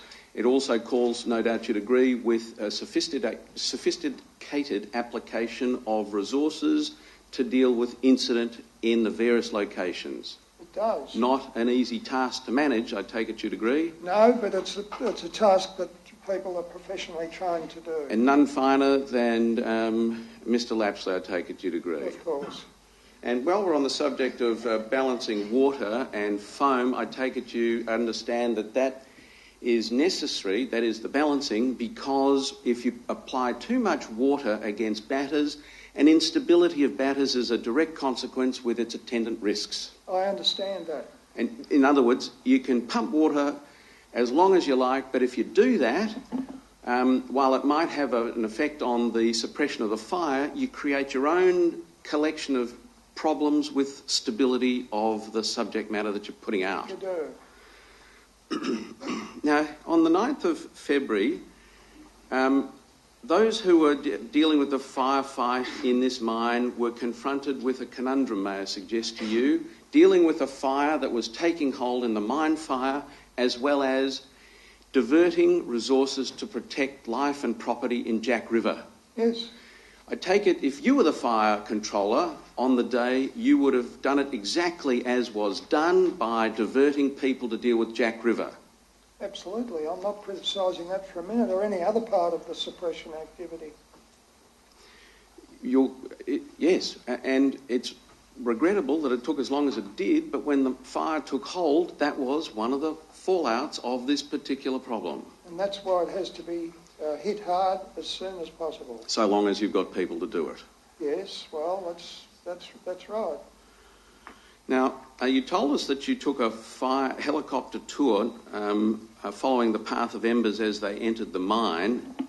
You remember giving evidence about that this morning? That was a desktop exercise. Pardon me. Yeah, that wasn't actually during a fire. This is to show the GMP, General Manager Production, wanted to make sure that all the open cut managers knew the likely effect of embers and where they might be coming from and how to deal with them.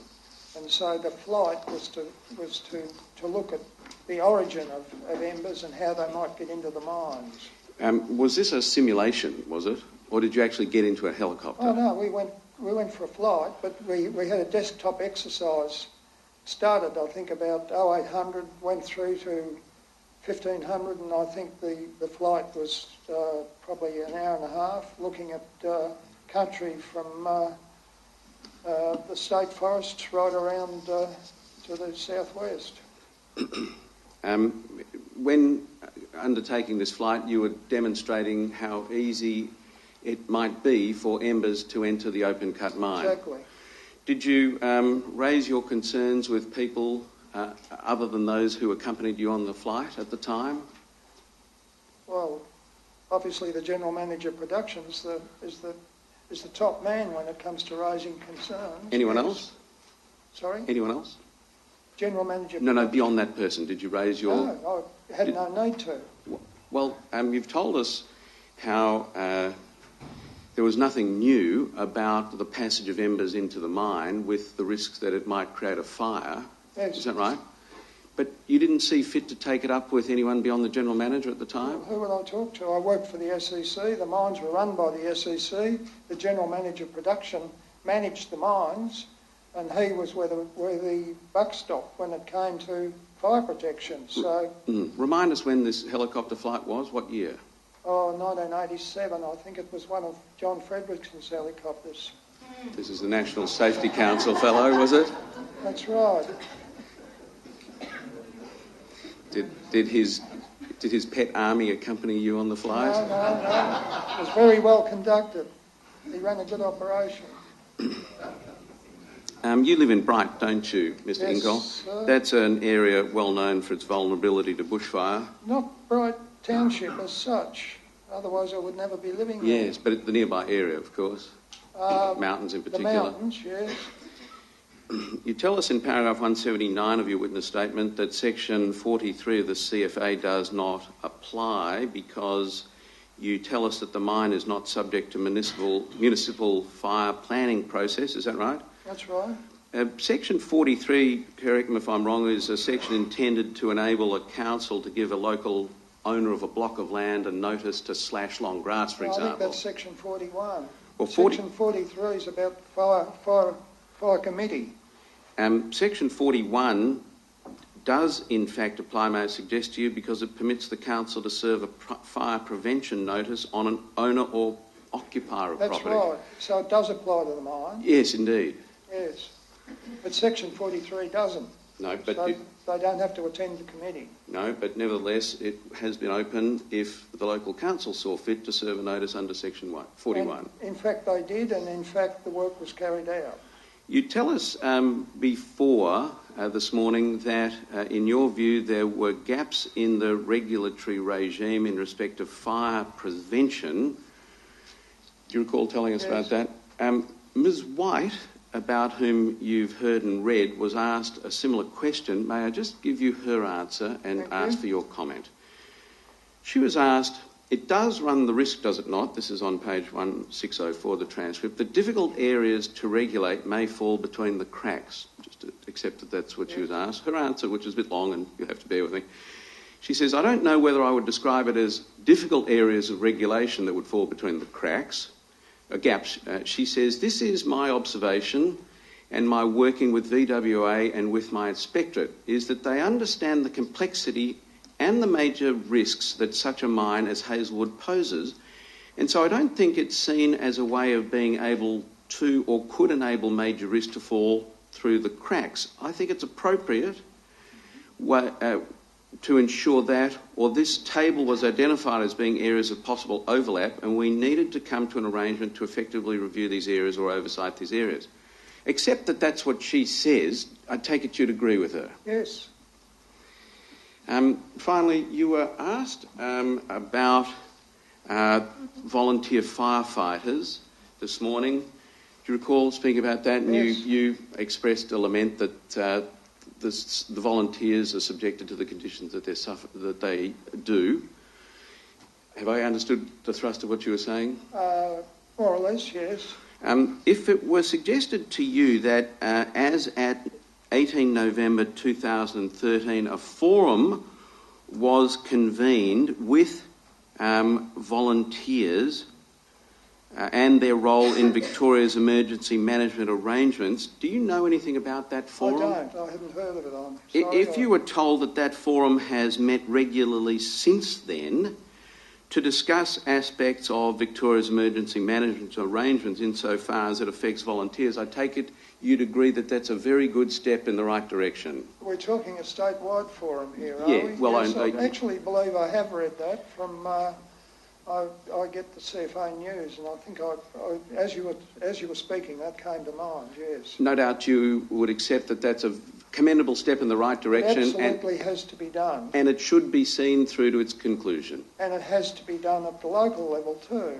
It's fine doing it at the state level, but that's where it counts at the local level. Yes, but insofar as steps have been taken and were identified in November of last year as being important, you agree that's good news and keep going? Yeah, it's up here though. What I'm talking about is down here at the workplace. That's where the attention needs to be given. And I'm not comfortable with the present arrangement where CFO volunteers are asked to work in the mine, on a fairly regular basis. And, I strongly believe that's outside the charter of a CFO volunteer. And, I think that line needs to be drawn, and maybe there is some little step over it. But I think out of that, other arrangements may well come. And I believe that's the future of getting a strong backup, is to have that specialised force that's available specifically for mine fires. Well, we're going in the right direction, but you say we've got a bit to go. I'd say we've got a long way to go. Yeah, if the board pleases, thank you. Those are the questions this witness.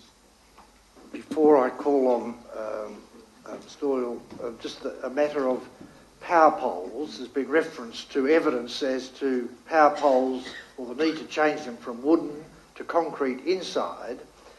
The power poles that were impacted on the 9th of February, and I gather they were wooden poles, and one of the steps that ought to have been taken was to have those changed from wooden to concrete, and that may have been sufficient to avoid the problem in relation to the unavailability of power within the mine for some hours. Could you comment further on that aspect? Oh, one would expect so, Your Honour.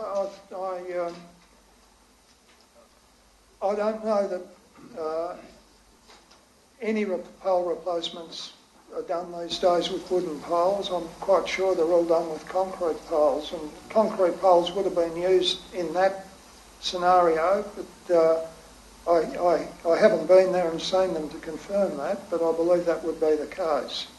But having suggested a wide-ranging examination of how the embers are generated and how to minimise them, I think would include looking at maybe alternative routing of a power supply. Surely the power supply doesn't have to come in across a possible fire path. There must be some other way to get power into the mine, as you have in a suburban area where you have, if one feed drops off, they'll switch on another feed that does the same job. So one of the possibilities would be to look at that particular area and put the vital power lines underground. Well, whatever the solution, but I believe I don't see why there can't be something coming in from the east or southeast side of the mine where you're unlikely to get a fire. And that's just it's a normal risk mechanism. You don't have to have a fire to burn poles to lose power. You could have a transformer blow up or all sorts of reasons for losing power, and it could well happen again, notwithstanding concrete poles. Yes, Mr. Orton. Mr. Incoll, I'll pick up with that last question you were just asked by the tribunal. You seem to agree that it would be appropriate to replace any wooden poles that failed during the fire with concrete poles. I take it from that is part of allowing for greater redundancy in power supply. Yes, absolutely.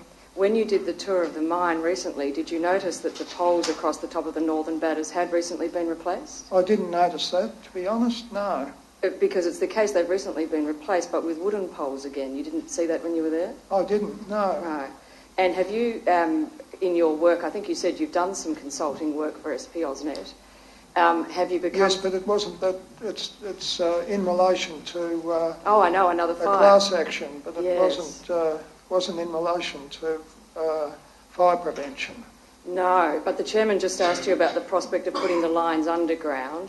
Yes. I assume you'd understand there'd need to be some sort of study undertaken of whether that particular part of the northern batters was capable of, where it is sandwiched between the top of the mine and the freeway, capable of supporting underground power lines. Well, I'm not competent to speak about that, but... It'd be a matter for SP-AusNet.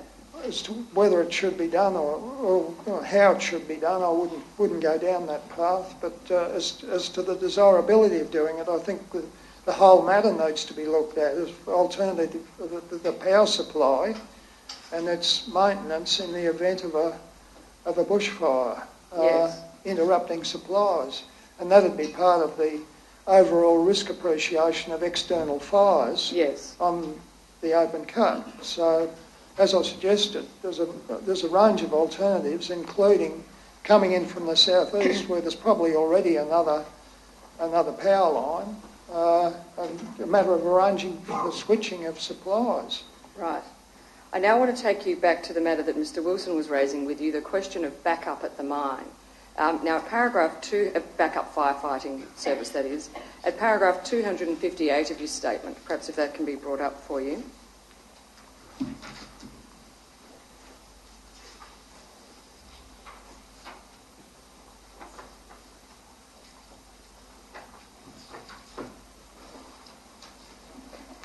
You start by referring to the existing workforce, and you say there that the policy of using the existing workforce as the firefighting force for outbreaks is eminently sensible, and you point to some of the reasons why that's so, the fact that they know the mine, they work as a team, and they build up some experience. So I take it from that you're saying that that's the appropriate first port of call, Absolutely. the in-house team. But you've been asked a number of questions about the support offered by the CFA, and you've expressed the view that there are some difficulties you see with a volunteer fire force being the only backup available to the in-mine force. Well, that's not quite right, because there are shift firefighters in Morwell. Yes, that's I have made mention of that. That's what I wanted to ask you about, Mr. Incole. Is one of the possibilities that could supply greater backup to the mines firefighting force, would it include any of the following possibilities? Employed CFA firefighters based in Morwell or surrounds being trained up prior to the fire season on fighting fires in the open cut mines in the valley, such that they would be your first backup or port of call. Would you think that would be a good idea? That's one option. You wouldn't have had a chance to see this yet, but Mr. Graham, the asset manager of the mine, is going to give evidence today. And one suggestion that he is proposing is that the mine offer a greater volume of pre-fire or pre-fire season training to members of the CFA, such that they could gain orientation in the mine, not in an emergency situation, and some training on the facilities and the layout of the mine. No doubt you'd agree that that would be a valuable way to prepare them. For those volunteers that want to take up that opportunity, yes. Going back to your idea about perhaps calling on a paid workforce, do you see any value in either paid CFA firefighters or even a satellite MFB firefighting force being available in Morwell over the summer period to deal with the prospect of a repeat of February? I wouldn't comment on the CFA MFB idea. I think if you want to translate that in terms of a dedicated, trained shift fire service that is responsible for backup in the three mines, I think you're then starting to get close to something approaching reality, depending on the numbers. Yes. And the way that it was organised. No, it's immaterial, but it's country area of Victoria, so it's CFA. Right. Regardless of who comprises such a force, would you agree that it would be sensible and appropriate for them to have access to CAFs and appropriate machinery to apply foam, at least over the fire season? Of course. And that if that sort of infrastructure is not able to be permanently housed in the valley, it might be housed here over the summer period or the fire season? Well, it has to be available when there's on a hot, windy day, hot, dry, windy day, that has to be available, yes. And you understand that during this fire, the right sort of foam and the right sort of equipment, in terms of equipment with the relevant height, had to be sourced either from the City of Melbourne or even interstate. No, I think, yeah, well, of course, but I mean, it's the first time it's been used in the valley. I'd be surprised if the mines weren't interested in having such equipment on their inventory on a per mine basis, of having CAFs and obviously stores of foam and the equipment to put it on with. And if there was a return to the idea of a joint resource, a resource that could be shared between presently the three mines, would you agree that that's the sort of infrastructure such a joint force should have available to it? That's getting close to what's needed, I think, depending again on the numbers. Now I want to take you back to the question of plantations. Earlier in your evidence you said that the establishment of plantations close to the mine beggars belief. I want to show you a map produced by Mr. Pullman. I'm not sure if you had an opportunity to read his statement. He was one of the council witnesses. We'll bring up attachment JP2, if possible, to Mr. Pullman's statement. He's a gentleman from the Latrobe City Council. The map, I think, depicts things that you refer to in your statement, but it's just a handy way of looking at it from an aerial perspective. Yes.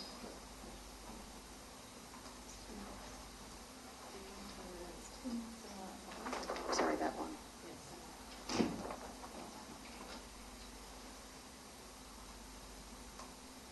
Thank you. I'm hoping you'll be able to see this. Yes. He's sketched around using yellow. Yes. Three main plantations that he gave some evidence about. Or actually, they'll show up as four on this map. The one furthest over to the left, as you're looking at the map, that has Laws Road and Black's Track cutting into it. Can you see that one? Yes. His evidence was that that's owned by Hancock. The one further across to the right of that has property number 21510 written on it Mr Pullman's evidence was is owned by Gippsland Water. It's the more sparsely populated plantation. Do you see that one? It also has 360 metres approximately labelled on it. And then right down at the bottom of the map there's a triangular one, property number 19894. Mr Pullman's evidence was that that's owned by HVP.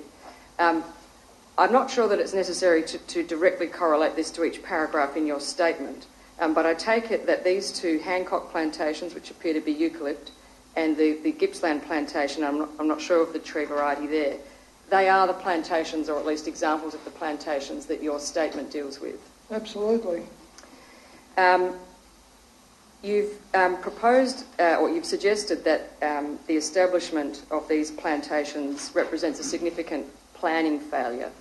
Can I just see if I understood one of the comments you made? When you were asked about the expanding footprint of the mine, I took you to be saying that the establishment of these plantations causes all the risks and the problems you've given evidence about, regardless of the footprint of this mine, given how close they are even to what was originally conceived to be its footprint. Would you agree with that? Yes. In trying to think about what might be done, I should tell you that Mr Pullman's evidence was that he's looked for planning permits for these three plantations and none exist. He searched the records back, I think, to 1969. He was not able to tell us whether that meant they were operating without a permit when they should have had one, or whether it was more likely that they didn't have to ever obtain one. He was unsure as to the reality there.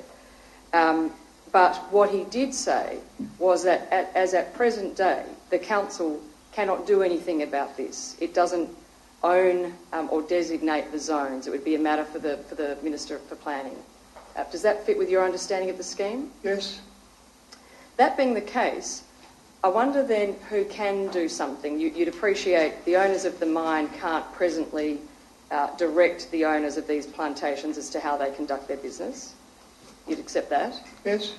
The the council has the limited capacity to serve fire prevention notices on these plantation owners, but that would only deal with directing them to slash grass or low-growing vegetation, would it not? Well, in a broad sense, we're talking about a fire hazard. Yes. The fire hazard in this case is ribbon bark which is suspended in the crowns of the trees, as shown as in a photograph of my report. Yes, so I wondered when I read that whether it would be a brave council officer who would serve a fire prevention notice on, say, Hancock, directing them to strip those trees of bark. Or is that the sort of thing that should be done? As far as I'm concerned, it's within the meaning of Section 41. Yes. Because it is a fire hazard. It's been shown to be a fire hazard. It's got a demonstrable outcome of a very serious fire, and it clearly fits within what I understand as the definition of a fire hazard. Yes. And in that case, it fits under the ambit of Section 41 of the CFA Act. And, because if we look to other places, there is Section 110 of the Mineral Resources Sustainable Development Act, but that only empowers the mine regulator to direct the mine operator to do something, so it can't reach to the plantation. Do you understand that to be the case? Yes. So we really are left with the power of the council to serve a fire prevention notice, perhaps as bold a one as the one you've just described. Well, yes. One other possibility you referred to in your evidence was looking at the future of these plantations. Mr Pullman said, well, look, even if the minister changed the planning zones, there's this notion of existing use, and yes. the owners would no doubt have a point that they'd wish to push about that. But I took it from one of your answers that you were suggesting that, as this is a renewable resource, perhaps once it's next harvested, consideration ought to be given to whether or not the harvest should be replanted. Oh, absolutely. I think that's a matter that ought to be looked at through an appropriate mechanism. Yes. And if it comes down to an unfavourable land use determination or a declaration by the Minister for Planning, so be it. But, yes. I think there's a whole range of options that should be looked at. But whatever, those plantations of that species with that fire hazard in that location are a future potential source, or a future source of embers to cause a similar event to the one we had on Yes. the 9th of February. Can I Having ask- said that, Yes. let me say that even if, as I said in my report, with a wave of a magic wand, the plantations disappeared, There are still trees on a the freeway. considerable amount of vegetation, roadside breaks. There's still a fair volume of embers sitting out there within range of the mine. Yes. And one would need to check whether or not they're under the auspices of Vic Roads or private property, but again, it's the council's fire prevention notice that could operate there. Well, not necessarily. I mean, I didn't spend a lot of time looking at the actual issues of what might be done, but I noticed in places there's conservation notices on part of that, on the roadsides because of the species that are growing there. And it's not just a matter of just cleaning up the countryside and having a mineral earth break going out kilometres in each direction. I mean, it's not feasible. There's obviously a tension also. Identify the worst hazard, deal with that in whatever form can be dealt with, and there's a whole range of possibilities, and but concentrate on prevention in the mine as well. Can I ask that Mr. Incoll be shown Exhibit 82?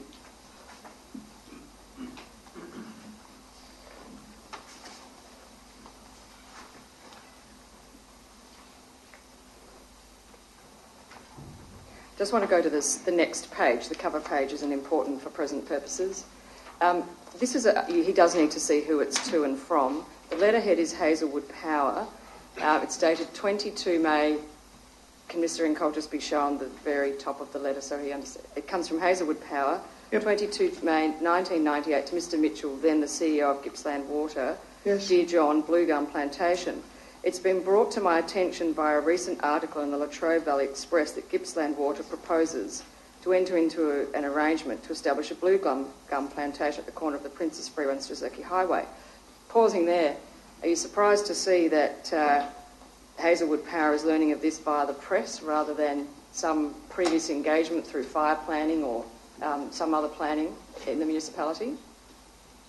Yes. Is it a surprise? It goes on to say this development will place the plantation in close proximity to the northern boundary of Hazelwood Mine and is, as such, of considerable concern. Oh, thanks, Justin. You may find it easier to follow that. I'm in the second paragraph now. Yep. It's a considerable concern on account of the significant fuel source this would represent in time of bushfire conditions. In event of a fire, the proposed plantation is well within recognised distance of fire spotting from either native or pine plantations. He then refers to historically, fires which have threatened and approached the mine have occurred when hot northwesterly winds have been prevalent. It's for these reasons I'd appreciate the opportunity to meet with you to present our concerns. The then Director of Mining, Mr. Zagronik, is hitting each of the points that you've made, isn't he, Mr. Incoll? This is our experience of weather, this is our experience of plantations, this is our experience of spotting. Please discuss. Exactly right. Now, can I take you to the next page, which is dated 9 November 1998. And just on the cover page, it's an internal document initially. Note to Jim Toomey, fire risk. Attached to two pieces of correspondence between Earl and Mr. Murray Ravenhall, the risk manager at Gippsland, concerning establishment of a eucalypt plantation by Ecogen Energy in land owned by Gippsland Water. They're for your information only. He goes on to say, we will monitor the situation to assure a fire management plan is developed and adhered to by the plantation owner. Pausing there. Those are seemingly strong and appropriate words, but of course you appreciate, and we reading it now appreciate, that people at Hazelwood can't legislatively enforce that, but it's obviously a good thing to be seeking to do. Yes, I think absolutely, but it seems there was an opportunity there to take some immediate action to have that stop. Well, look at the next sentence. Mr. David Eves tells me the trees have already been planted. Mine management did attempt to seek resolution prior to planting without success. So you see, attempts were made and failed. Well, it depends what attempts and what forum they were made in, but yes, certainly that's very revealing. But having that letter on record and having and now knowing that knowledge was in the mine surprises me that more attention wasn't paid to the inevitable fire that was going to come and result from those embers. I understand that, Mr. Incoll, but you understand, don't you, that one operator of one piece of infrastructure that is given no legislative power to control the other or to prevent it establishing a risk has limits in the practical world as to what it can do? It does, I suppose. I mean, you could look at legal solutions, but well, what legal solutions are I'm you? not sure that. No. Can I just take you to the last letter in our bundle? There's one, a couple of pages on 2 November 1998. This is the one. It's from CFA to Mr. Eaves at Hazelwood Mine. And a gentleman from the CFA writes to say, some months ago I attended a meeting with your director regarding the establishment of a eucalypt plantation on land owned by Gippsland Water. So you see here that the CFA was involved in the meetings. And he describes where it is. Earl was expressing deep concern at the establishment of the plantation so close to the mine. CFA is not in a position to determine land usage within the municipality, as we're not a referral authority, but we're very interested in the prevention of fire and the provision of adequate safeguards. The two things, Mr. Incoll, it shows the CFA was asked, it would appear, to intervene or assist and said there's limits to our capacity, and the CFA was also, from that moment, fixed with the knowledge of the risk. You'd agree with that? Yes. And it goes on to say, at the meeting between all parties, it was agreed that a fire management plan would be developed and provided to all parties. I am confident that with the implementation of a suitable fire management plan, any threat to Hazelwood will be minimal. History indicates that the majority of plantation fire losses occur from fire entering the plantation from external sources and not from internal ignition. See there, the focus suddenly shifts to saving the trees rather than stopping fire in the mine. Do you see a problem with that? Well, I mean, the earlier focus on fire in the mine was commendable. I can only say that it should have been sustained. But it's a classical exercise in what I was talking about before. I mean, almost the planning and no ability to affect the implementation. In this case, there's the, really the planning process has failed the mine. Yes. And you see the attempts to stop the plantation failed and the attempts to ask the CFA to intervene didn't go much further. No, well, I think they're very good letters to have on file at the present time. Oh, thank you. I thought so. I want to ask you about vegetation, Mr. Incoll. I think in your opinion you have pointed to an ambiguity or a tension within the 1994 SECV code as picked up in the mine's current fire policy. Yes. You've pointed to the fact that the code talks about, under a heading of external, talks about vegetation, but doesn't seem to really nail the point of internal vegetation. You noticed that on reading the two documents. And you've pointed to the fact that there are some controls expressed in both policies about the trees and the shrubs coming to the lip of the mine, but nothing overtly which gives any direction or guidance about vegetation that propagates down the walls of the mine. That's correct. I've mentioned to you earlier, Mr. Graham, the asset manager, is going to give evidence this afternoon. And one thing he's going to say is that having heard that view and other evidence in these proceedings, the mine takes the view it should undertake a program of reducing vegetation on the northern batters, so far as is consistent with earth stability. Do you agree that that's a good thing to do, despite the fact the policy presently doesn't require it, but that's a good advancement? It needs to be done, and the policy needs to include it.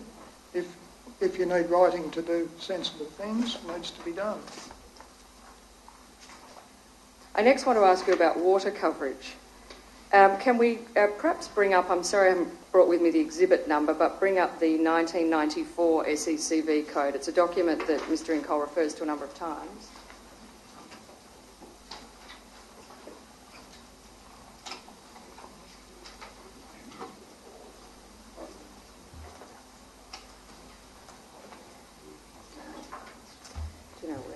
best locate it. It may be that it's attached to Mr. Dugan's statement. I'm sorry, I've pulled mine from that folder.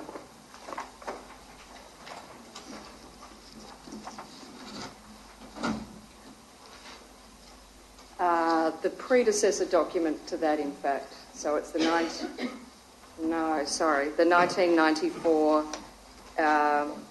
Generation Victoria Fire Service Policy and Code of Practice.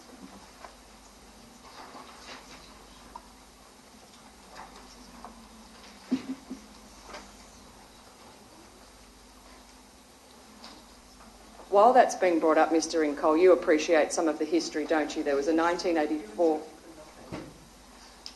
It's my fault. I took it out of one of the statements and brought just the hard copy. It's actually been attached to many, many witnesses' statements. I'm just making some inquiries about where it can be found. You understand the history, don't you, Mr. Incole, that there was a 1984 SECB policy... Yes. Which was then, it's been reviewed a number of times, but some landmark dates are in 1994 it was reissued as the Generation Victoria policy. Yes. And then in many years, but the one that you've been asked to look at is a 2013 version picked up by the current owners of the mine. Yes. Okay. You actually quote some of this page in your statement. I might be able to get by. You seem to be so across the detail, it probably won't harm you if I just remind you that at page 8, it starts to talk about the plan of protection. And I think you in part quote this paragraph. It says, in order to properly protect all parts of the open cut, pipework and sprays are to be installed and laid down by this policy, as laid down by this policy and code of practice. However, it must be understood that a larger water supply system would be required to run all the sprays and protection systems simultaneously. Yes. Do you remember reading that in I do. Okay. So, understanding that we're looking at a document at a point in time, as at 1994, in the Generation Victoria version of the code, there was an acknowledgement of the utility of water and an acknowledgement of the then constraints or limitations of the system as laid down. Yes. Thank you for locating that. We're at page 8.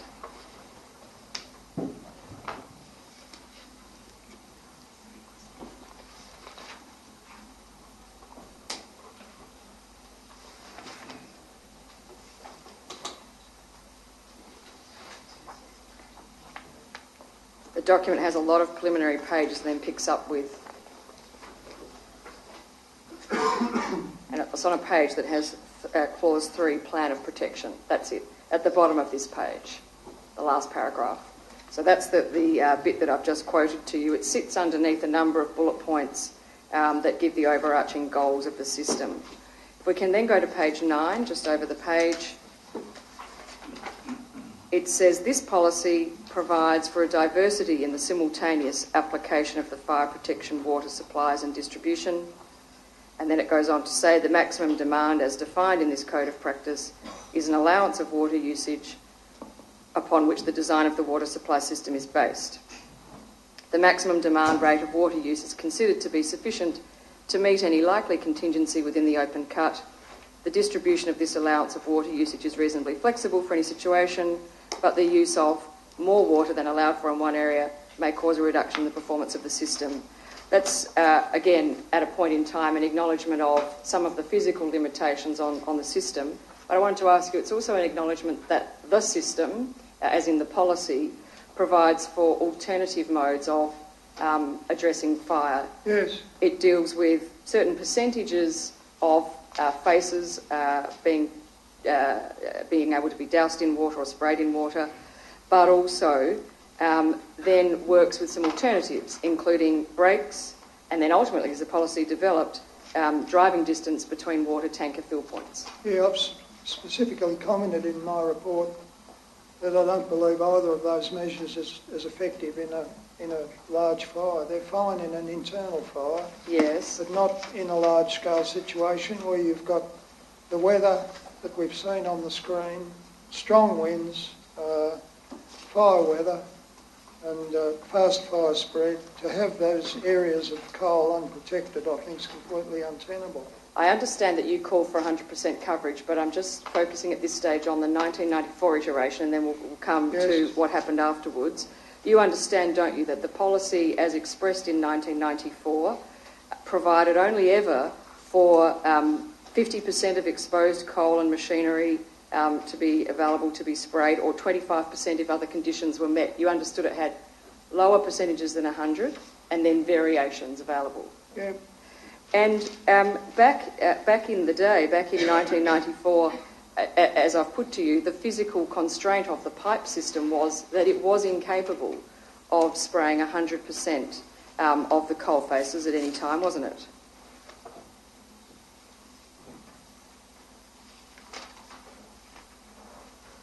Do you recall that? Yes.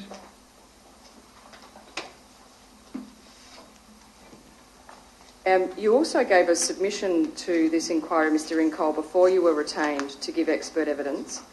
And in that submission you spoke of some of your experience, including that period of time where you had direct knowledge of the workings of the mines in the valley. Yes.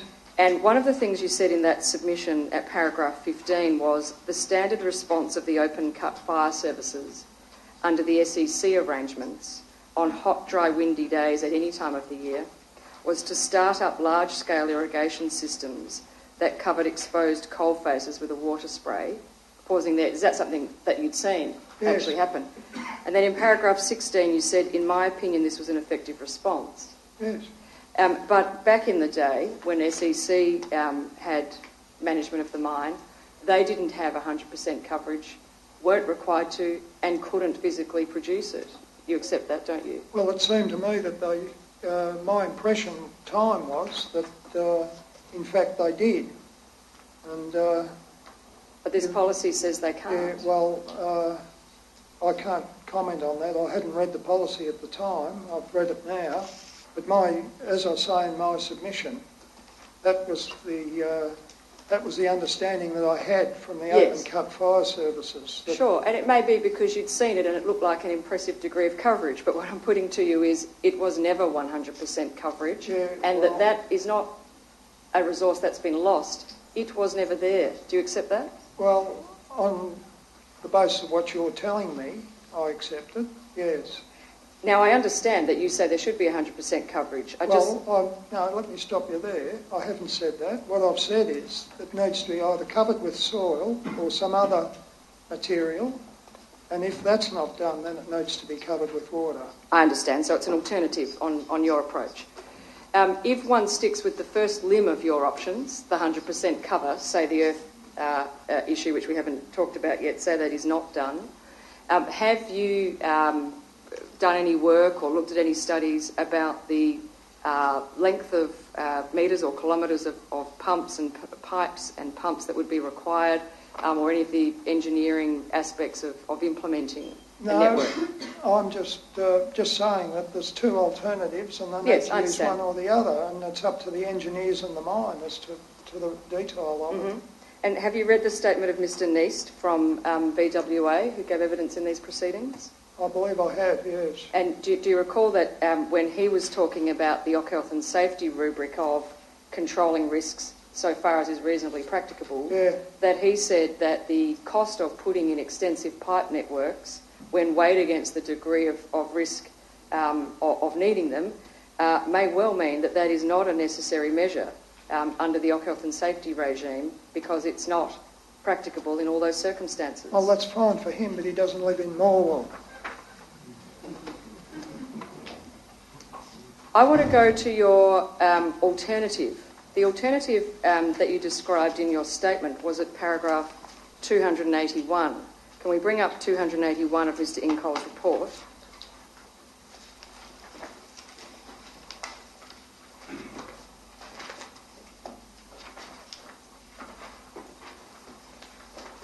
And you refer there to the covering of exposed coal. Areas not irrigated should be covered to a safe depth with an earth cover.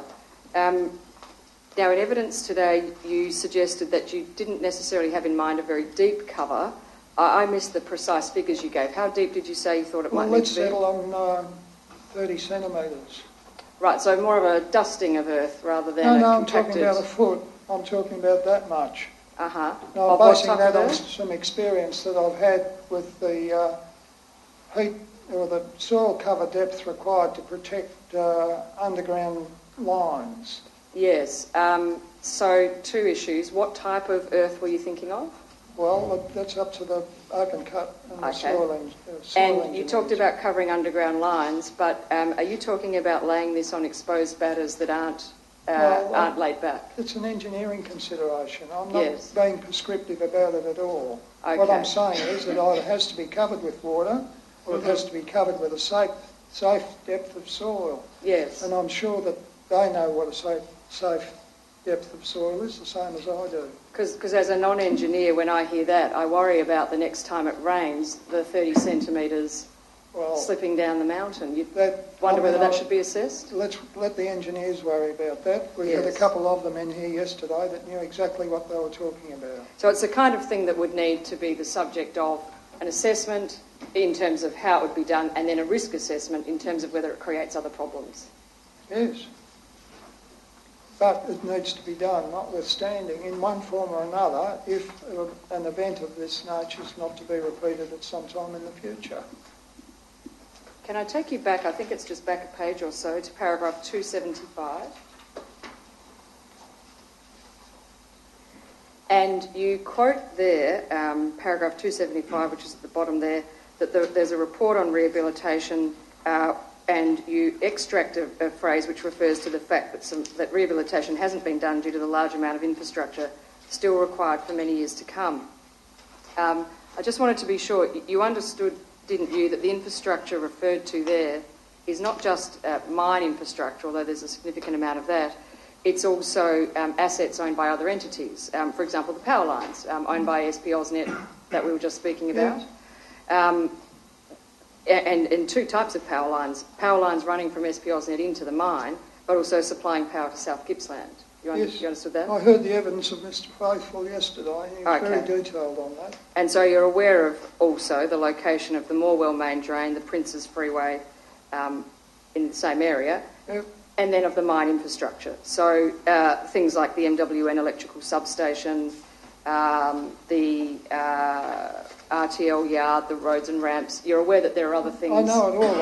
Okay. Apart from the fact that I know it's there, I've seen it on Google Earth. And it's quite obvious to me what's there, and to a certain extent anyway, what it's for. But I'm not talking about rehabilitation as being the solution. Don't pin that one on me. I'm talking about either wetting the coal or covering it.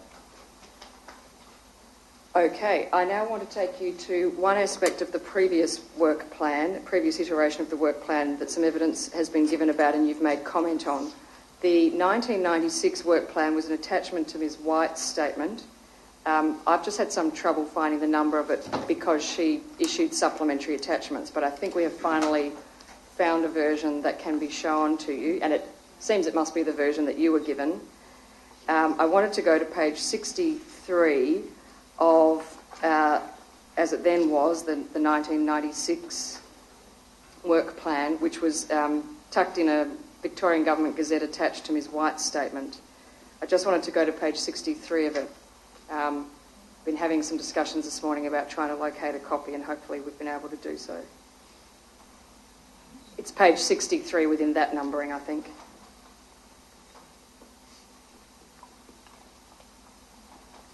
Yes, if we can just see all of clause 7.7. Yes. Mr Incoll, at 7.7, and you referred to this in your report. Yes. You expressed the view that this statement in the work plan, which refers to the fire protection policy, so it says Hazelwood adheres to the open cut policy, etc. Yes. I won't bore you by reading all of it. And then it says an extensive network of water reticulation and sprays has been established. You expressed the view that, in your opinion, if there's any change to the network in the map which is appended, that requires an application for a variation to the mine licence. Is that your view? I Or would the have work thought plan? it would have been part of a work plan. I see. Mr Incoll, looking at the way that's expressed, it's simply stating that there's a policy that's to be adhered to, and you've agreed with me that the 1994 policy admitted of alternatives. So in terms of fire protection, it said you endeavour to cover water to a particular degree. If not, 500 metre breaks. If not, tanker fill points. There are the three alternatives, aren't there? Well, that's really for fire protection within the mine. Yes, well, that's all we're talking about. Yep. And so what I want to suggest to you is that given that the policy talks about three ways of meeting its standards, the reference there to the map or the picture of the network is not elevated to something with some sort of status that requires an application to vary.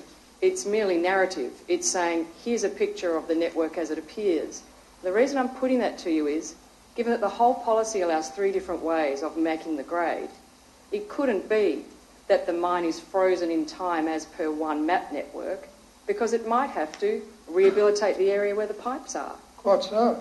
So do you accept then that it mustn't be the case that changing your pipe network requires a formal delegation to go to the department and seek a variation of the plan? Well, I think it's the fact that that was done has caused a hole in the protection network, which is significant. And if the current paperwork doesn't cover it, then a new lot ought to be generated that does. That's basically what I'm saying. So really, you would like to see the paperwork be different. That's the first point. You can't, as you sit there, say definitively that a variation was required as a matter of legal interpretation. Well, I mean, that's your interpretation. I hear what you say, but the thing that concerns me is that it happened and it caused a big hole in the protection. Well, Otherwise would have been available, and it took a fair bit of extracting to find out why that happened, and we've heard it in detail. Now we know all about it. yes. But the problem is that water wasn't available there when, in the event of a future fire, it ought to be. But two questions flow from that, Mr. Incole. You say water wasn't there when it ought to have been. I'm not a fan of the but-for analysis, but there was no power anyway, was there? Well, there was initially. Yes, but there was no power for a significant period of time. Well, I mean, that's another problem we've spoken about. Yes. And there's another solution to that. But it's not a reason for not having the pipe work. Understood what you want to say. The next is, you say it caused a gap. I just want to understand the policy to which the mine is being held through this work plan and its subsequent iteration admits of three different ways of achieving the standard, not just pipe work. You accept that, don't you? As to whether they complied with that or not's another question, and there's evidence in my report that they didn't comply with it anyway. Well, you understand that the three work together. It's the 500 metre break, or the coverage, or the tanker fill point. Quite good for limited internal fires, but on a fire of this scale, quite ineffective. Finally, one of the things you say in your report is at paragraph 61. I'm sorry, I'll have to take you back to that other document. Back to your report.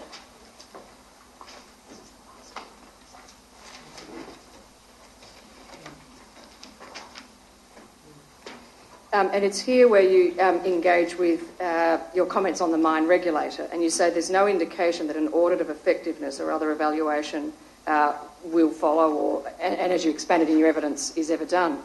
On the list of documents that it says you perused, it says that you looked at the big submission that was filed by the Victorian State Government. Do you recall reading that? Yes, I looked at some of the documents there, particularly the letter which explained the regulatory basis. I thought that was very good. I didn't go too far into the appendices because Don't worry, nor have I, but I got up to paragraph 4.6 where the state submitted to the inquiry that the mine is audited at least annually, and that the audits vary in nature, including general compliance audits, issue risk-specific audits and management system audits.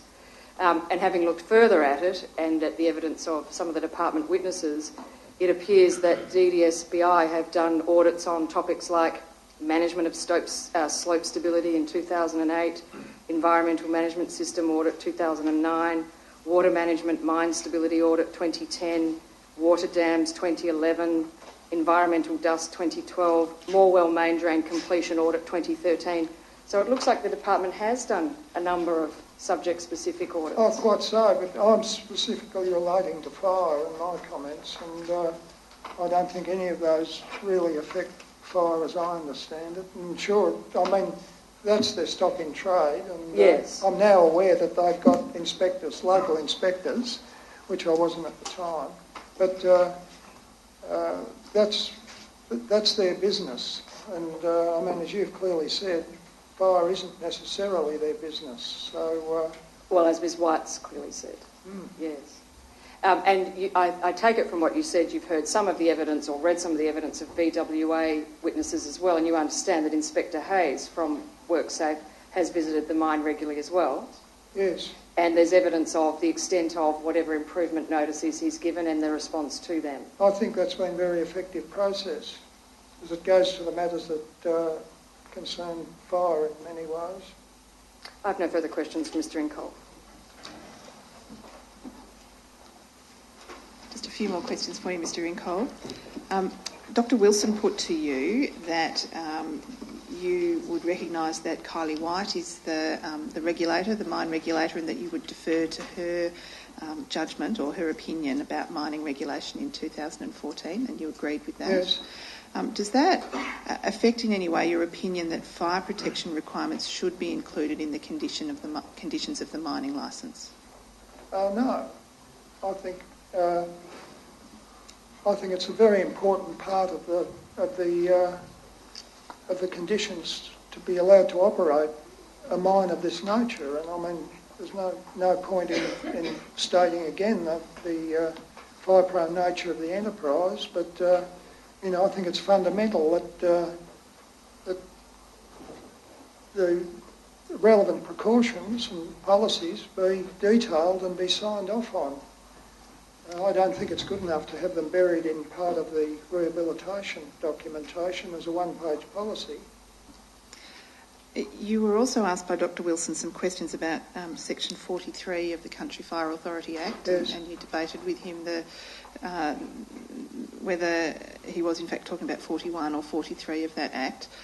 Section 43(1) of the Country Fire Authority Act provides that in the country area of Victoria, it is the duty of every municipal council and public authority to take all practicable steps, including burning, to prevent the occurrence of fires on and minimise the danger of the spread of fires on and from any land vested in it or under its control or management. Is the point that you were making was that provision used to apply to the Morwell open cut when it was in public ownership, and since privatisation, that provision no longer applies to the owner of that land? It doesn't, because it's not land owned or operated by the council or within council control, or they're not a public authority. Yes.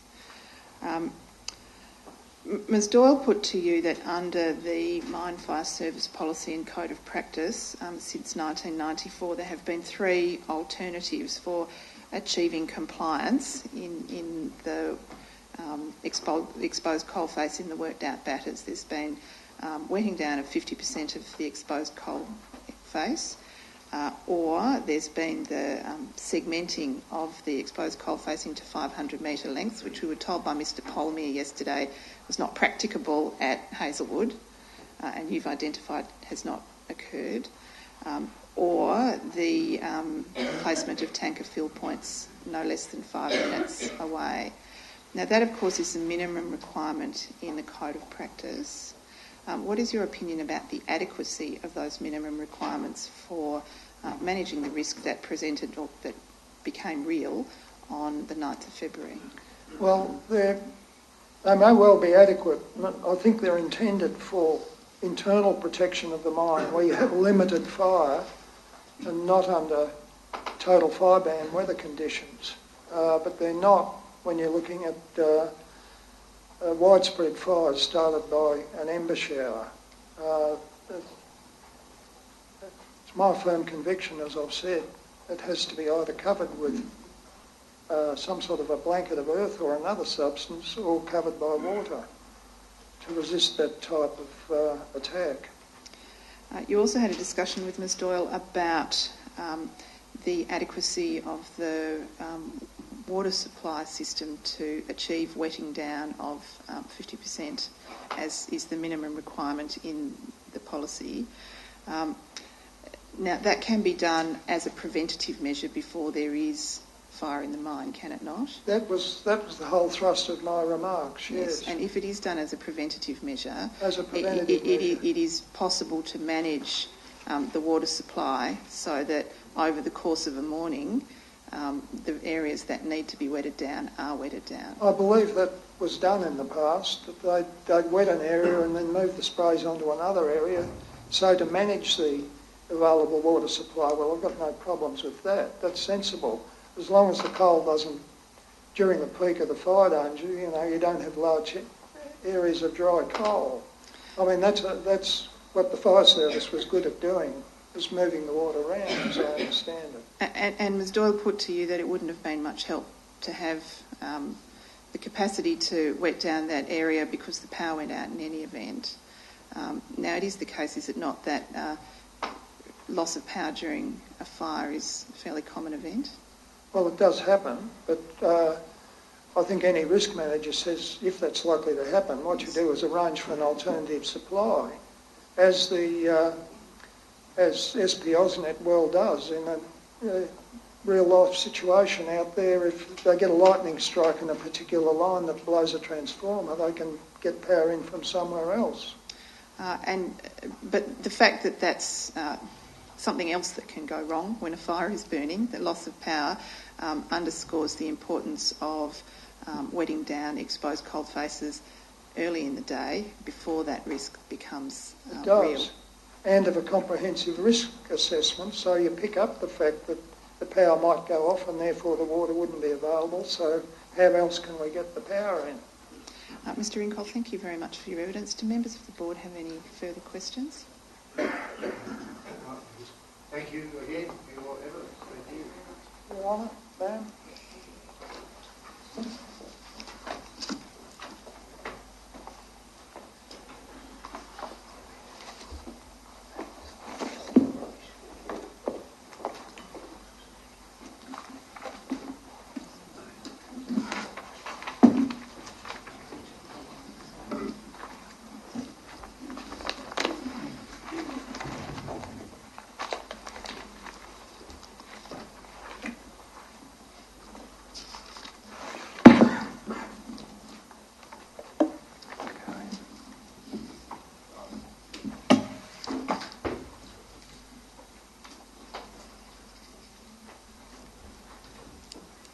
The next witness is Romeo Prezioso from the Hazelwood mine.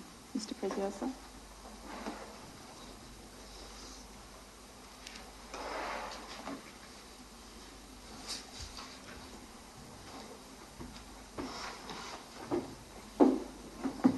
Mr Prezioso, I remind you that you have been sworn in under oath and that you are still subject to that oath.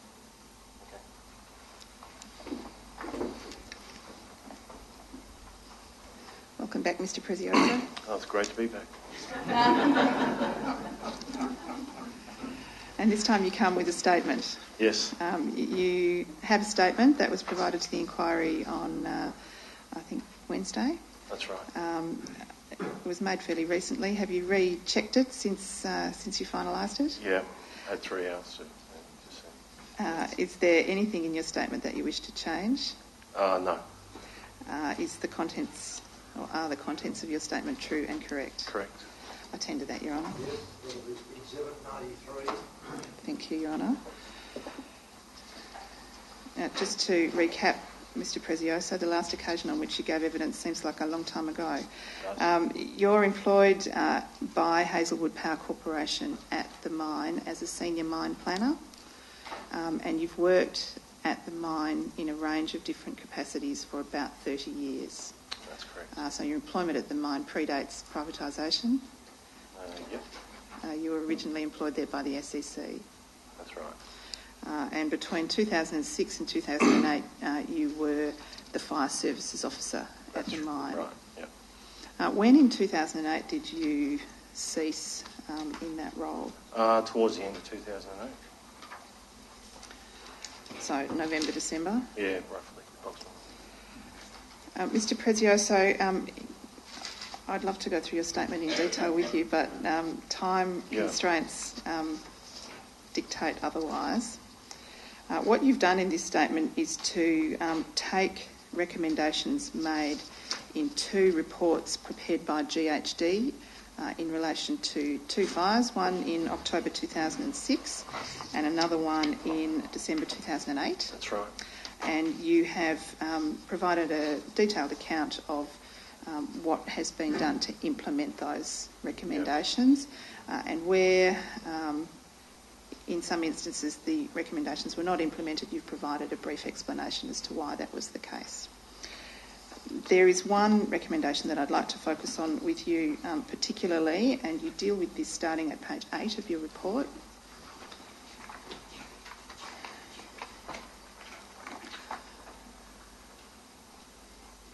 And this is a recommendation that was made by GHD in its report that reviewed the 2008 fire. Now, that fire was found to most likely have occurred because of a flare-up of a pre-existing fire hole. That's right. In the worked-out southern batters of the mine. Yes, southeast perhaps. And that occurred on a day of high fire danger with a hot... 2008? No, not necessarily. No, No. We had, I can remember that day, we had approximately 5-10 mil of rain, I think, that morning.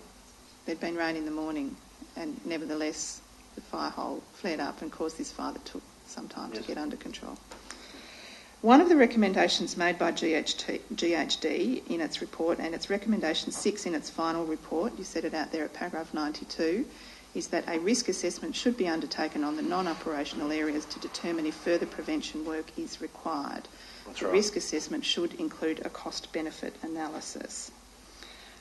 Now, we're agreed, I think, that there is no formal risk assessment report that was produced in implementing that recommendation, and certainly none's been provided to the inquiry. You've also provided us with a draft of the GHD report, which you've attached as Annexure 3, but helpfully the relevant part is set out at paragraph 96 of your statement. That's right. And in the draft, the same recommendation appears, although it's numbered 10. Yep. And then the note underneath it, or the explanation for the basis for it, is a critical element of the initial response and the ongoing emergency response was the lack of fire water supply to the non-operational areas and the restrictions in access due to the conditions of the roads, the accumulation of debris, and that some batters did not have road access.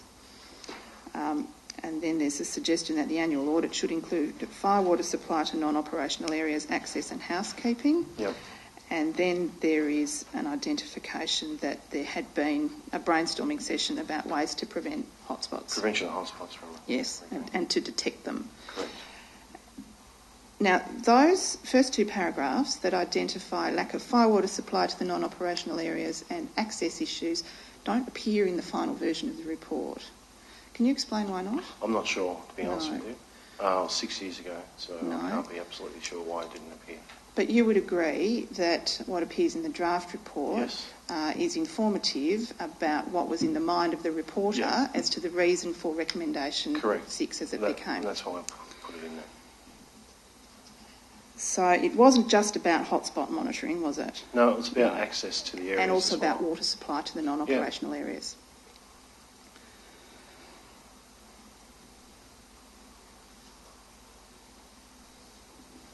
Now, there was a further recommendation made specifically in relation to monitoring of hotspots, which was recommendation 10 in the final report, and you were responsible for implementing that recommendation, were you not? If you go back to page 3, paragraph 30.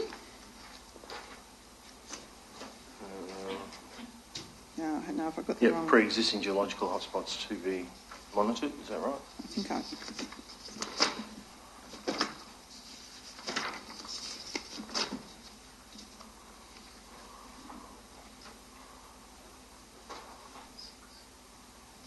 Yeah, just bear with me, I'm sorry, I've lost my bearings.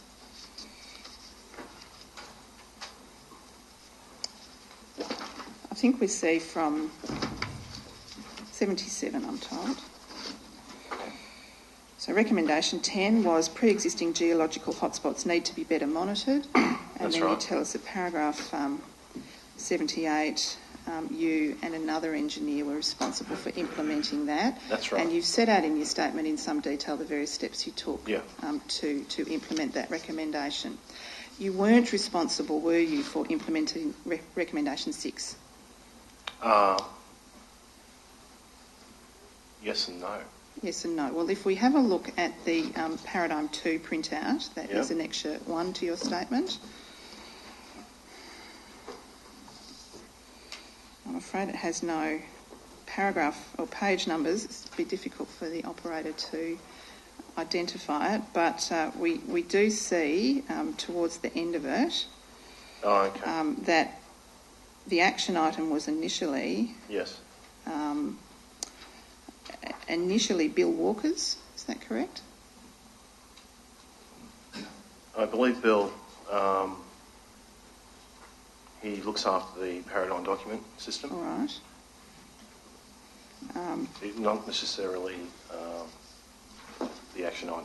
Okay, so he wasn't necessarily responsible for it, No. but we do see underneath additional comments, some additional comments by you Yep. that are not dated. Do you have any memory of when you put those comments into Paradigm 2?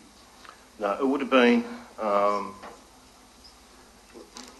with the recommendations too. I like to give them a bit of time to sort of embed themselves in the process on what the recommendations are.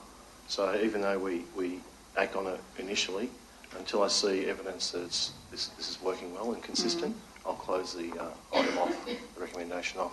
So I'm not sure what the date is. 2010? Yeah, 2010. Well, it doesn't say, I don't think. There's additional comments by Romeo. Yep. Do you take that date of 2010 from the 18th of the 2nd, 2010 that appears on the previous page? You could just scroll I'm up to the assuming you previous would. page. I'm a little confused now myself. So you're the expert in operating Paradigm 2? No, No? obviously not. So it's identified as complete, Yes. 18/3/2010. There are some 2010. additional comments by you. It's possible that you inserted those comments Yeah. on the 18th of March 2010. Yep. So Exactly. in your view at that time, the recommendation had been implemented? Yes, and running smoothly. And the basis on which you formed that view was that an ongoing assessment, and this is what you note on the following page, an ongoing assessment of non-operational phases is conducted through the mine planning and engineering section, which is captured at 6-week intervals over summer and 12-week intervals for the remainder of year. This inspection report lists action items required with a subsequent cost-benefit analysis developed for any required work. Now, what you describe there is an inspection and an assessment. It's not a risk assessment, is it, Mr. No, Prezioso? definitely not. No. Definitely not.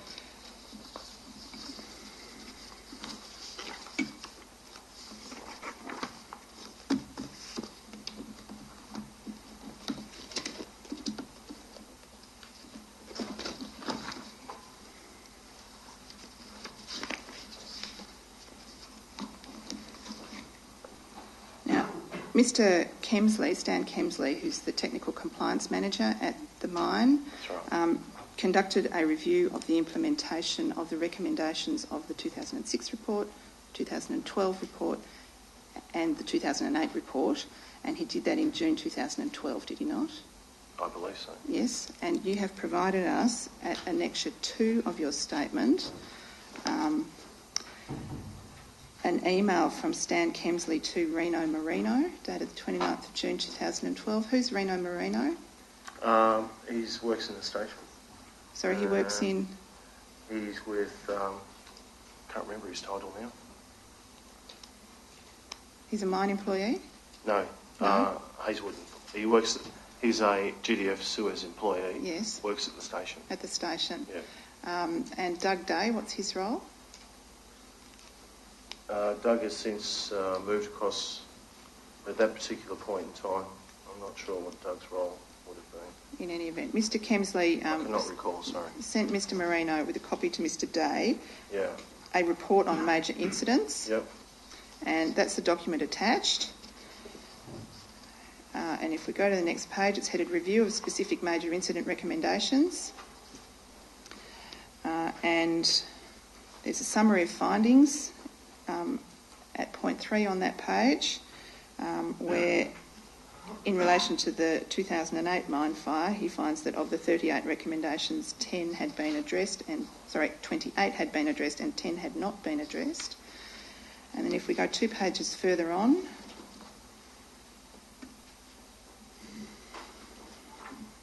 let's stop at that page. We look at recommendation, so that's headed Mine Fire 14th and 22nd of September 2008. And we see at recommendation 6, addressed yes, no, and the answer is no. And then at recommendation 10, which was the one concerning monitoring of hotspots, we see that it has been both addressed and the implementation's effective. Yes. So that was Mr Kemsley's assessment Yeah. as at the end of June 2012. Yeah. Were you aware of his assessment at that time? No.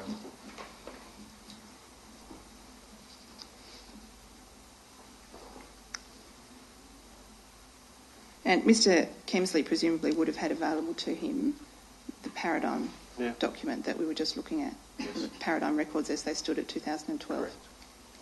So notwithstanding the fact that in March 2010 it appears as Yeah, completed, it's been completed. Mr Kemsley's opinion was that it had not Well, been. yeah, from that. You say in paragraph 94 that you have contacted the GHD incident investigation leader who was responsible for the 2008 report, That's right. Simon Casey. When did you speak with him? I spoke with Simon 2 days ago. 2 days ago, on Wednesday. Yep. Had you spoken with him before about recommendation 6 in the 2008 report? Yes. Not during... Sorry, can you repeat that question? Had you spoken with him previously about recommendation 6 in the 2008 report? Yes. Yes. When? During the process of inquiry. During the process of the Investigation. inquiry. Yeah. So this year? Not at any No, stage? sorry. During... I'm a little confused now. You're asking if I spoke to him recently or... Well, you said you spoke to him on Wednesday. Correct. You were responsible for implementing that, Correct. that recommendation you've told us. Yep.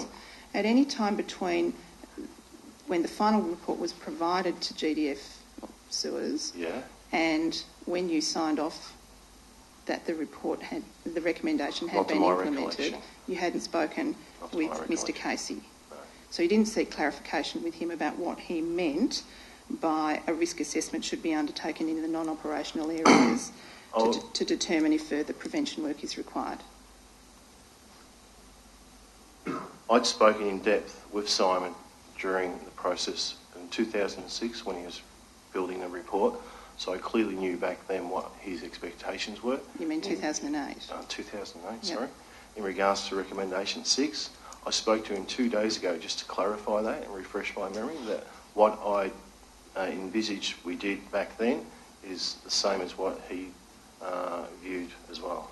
Well, your evidence is that when you spoke with him 2 days ago, he indicated to you that he would not necessarily have expected that the mine would obtain or produce a formal risk assessment report in response to this recommendation. He did say that. And that is a discussion that you only had with him 2 days ago. Correct.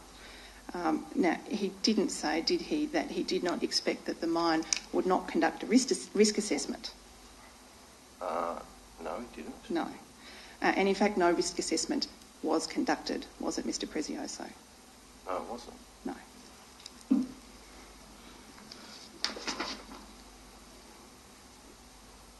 I'd just like to ask you about a passage toward the end of your statement that appears at page 10, starting at paragraph 106, where you talk about audit of access and water supply to worked out batters, which is one of the things that you did in response to recommendation 6. Correct. Now, you make the point at 108 that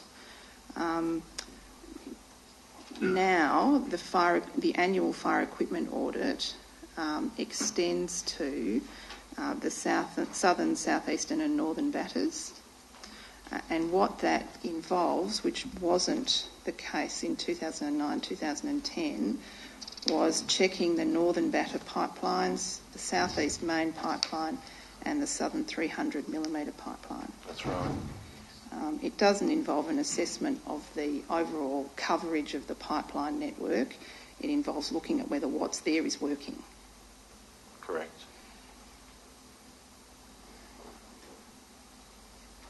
You tell us in paragraph 107 that as a result of these audits, various improvements have been made to the water supply, including the repair of pipes, etc., which we would expect, or the installation of new pipes. Could Mr Prezioso please be shown, and could we have on the screen Annexure 11 to Mr Dugan's statement?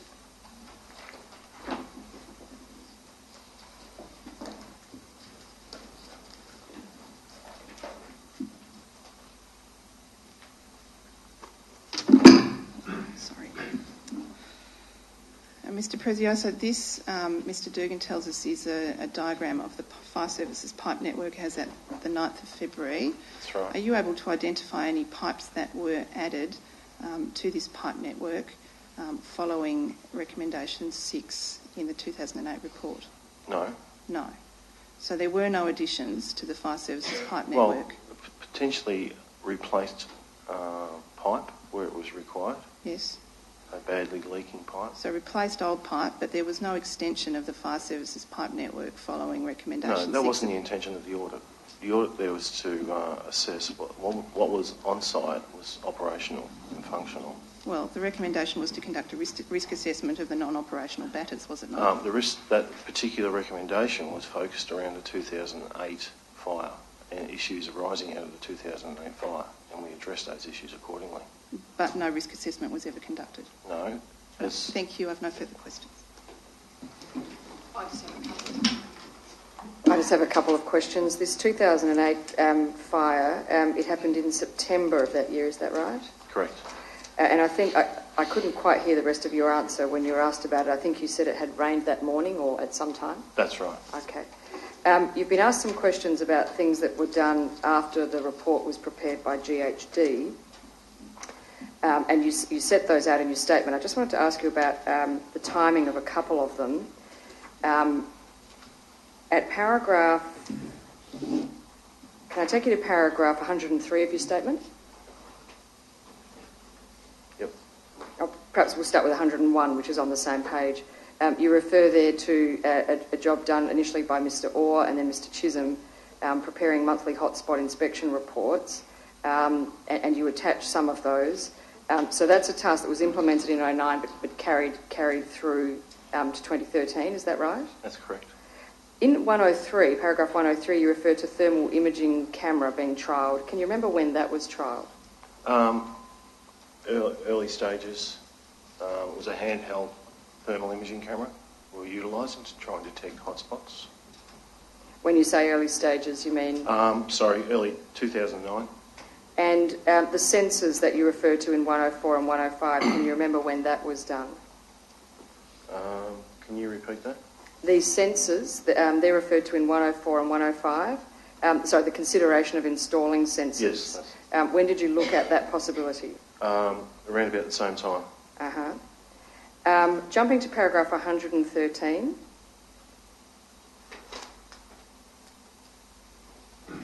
These RAG reports, there's been some evidence from Mr Dugan about them. Do these reports continue to be produced on a monthly basis after those inspections? I believe they do. You were asked some questions about document attachment 2, which is a report prepared by Mr Kemsley in June 2012. I can't tell from the face of the document, but do you know whether Mr Kemsley has revisited his document or whether anyone has revisited it after June 2012 on his behalf? No, I don't. I have no further questions for Mr Prezioso. Two questions in re-examination. Mr Kemsley still works at the mine, does he not? He does. He was here in the hearing room yesterday, was he not? I believe he was. You aware of any reason why he couldn't give evidence? Not I'm aware of. No. At paragraph 102, you you refer to a number of hotspot inspection reports that are. That's right. They only go up to April 2013. Is there a reason why there are no hotspot inspection reports provided after that date? Question. Do they stop being produced in that form? I couldn't. I'm not in that position anymore, so I really can't answer that question. Thank you. I have no further questions. May Mr. Prezioso be excused? Yes, thank you, Mr. Chair. Thank you.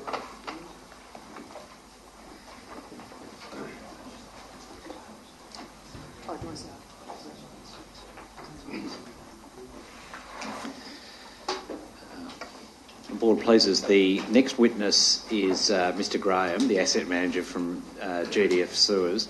There's been a discussion between counsel assisting and Ms. Doyle, senior counsel for GDF Sewers, and by agreement Ms. Doyle will lead the evidence of Mr. Graham. She has a document outlining the evidence which has been distributed to the parties, and then it's envisaged that the counsel assisting will then ask Mr. Graham some questions after Ms. Doyle has concluded.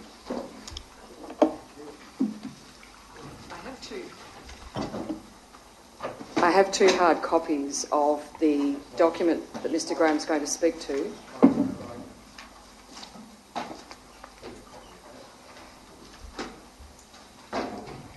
I'll have my instructor bring it to you.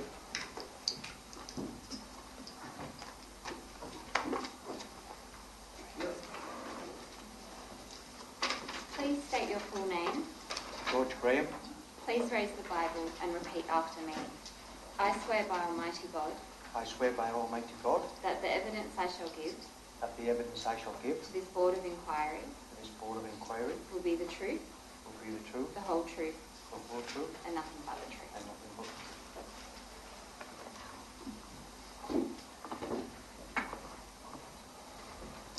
truth. Thank you, Mr. Graham. Can you confirm for the transcript your full name?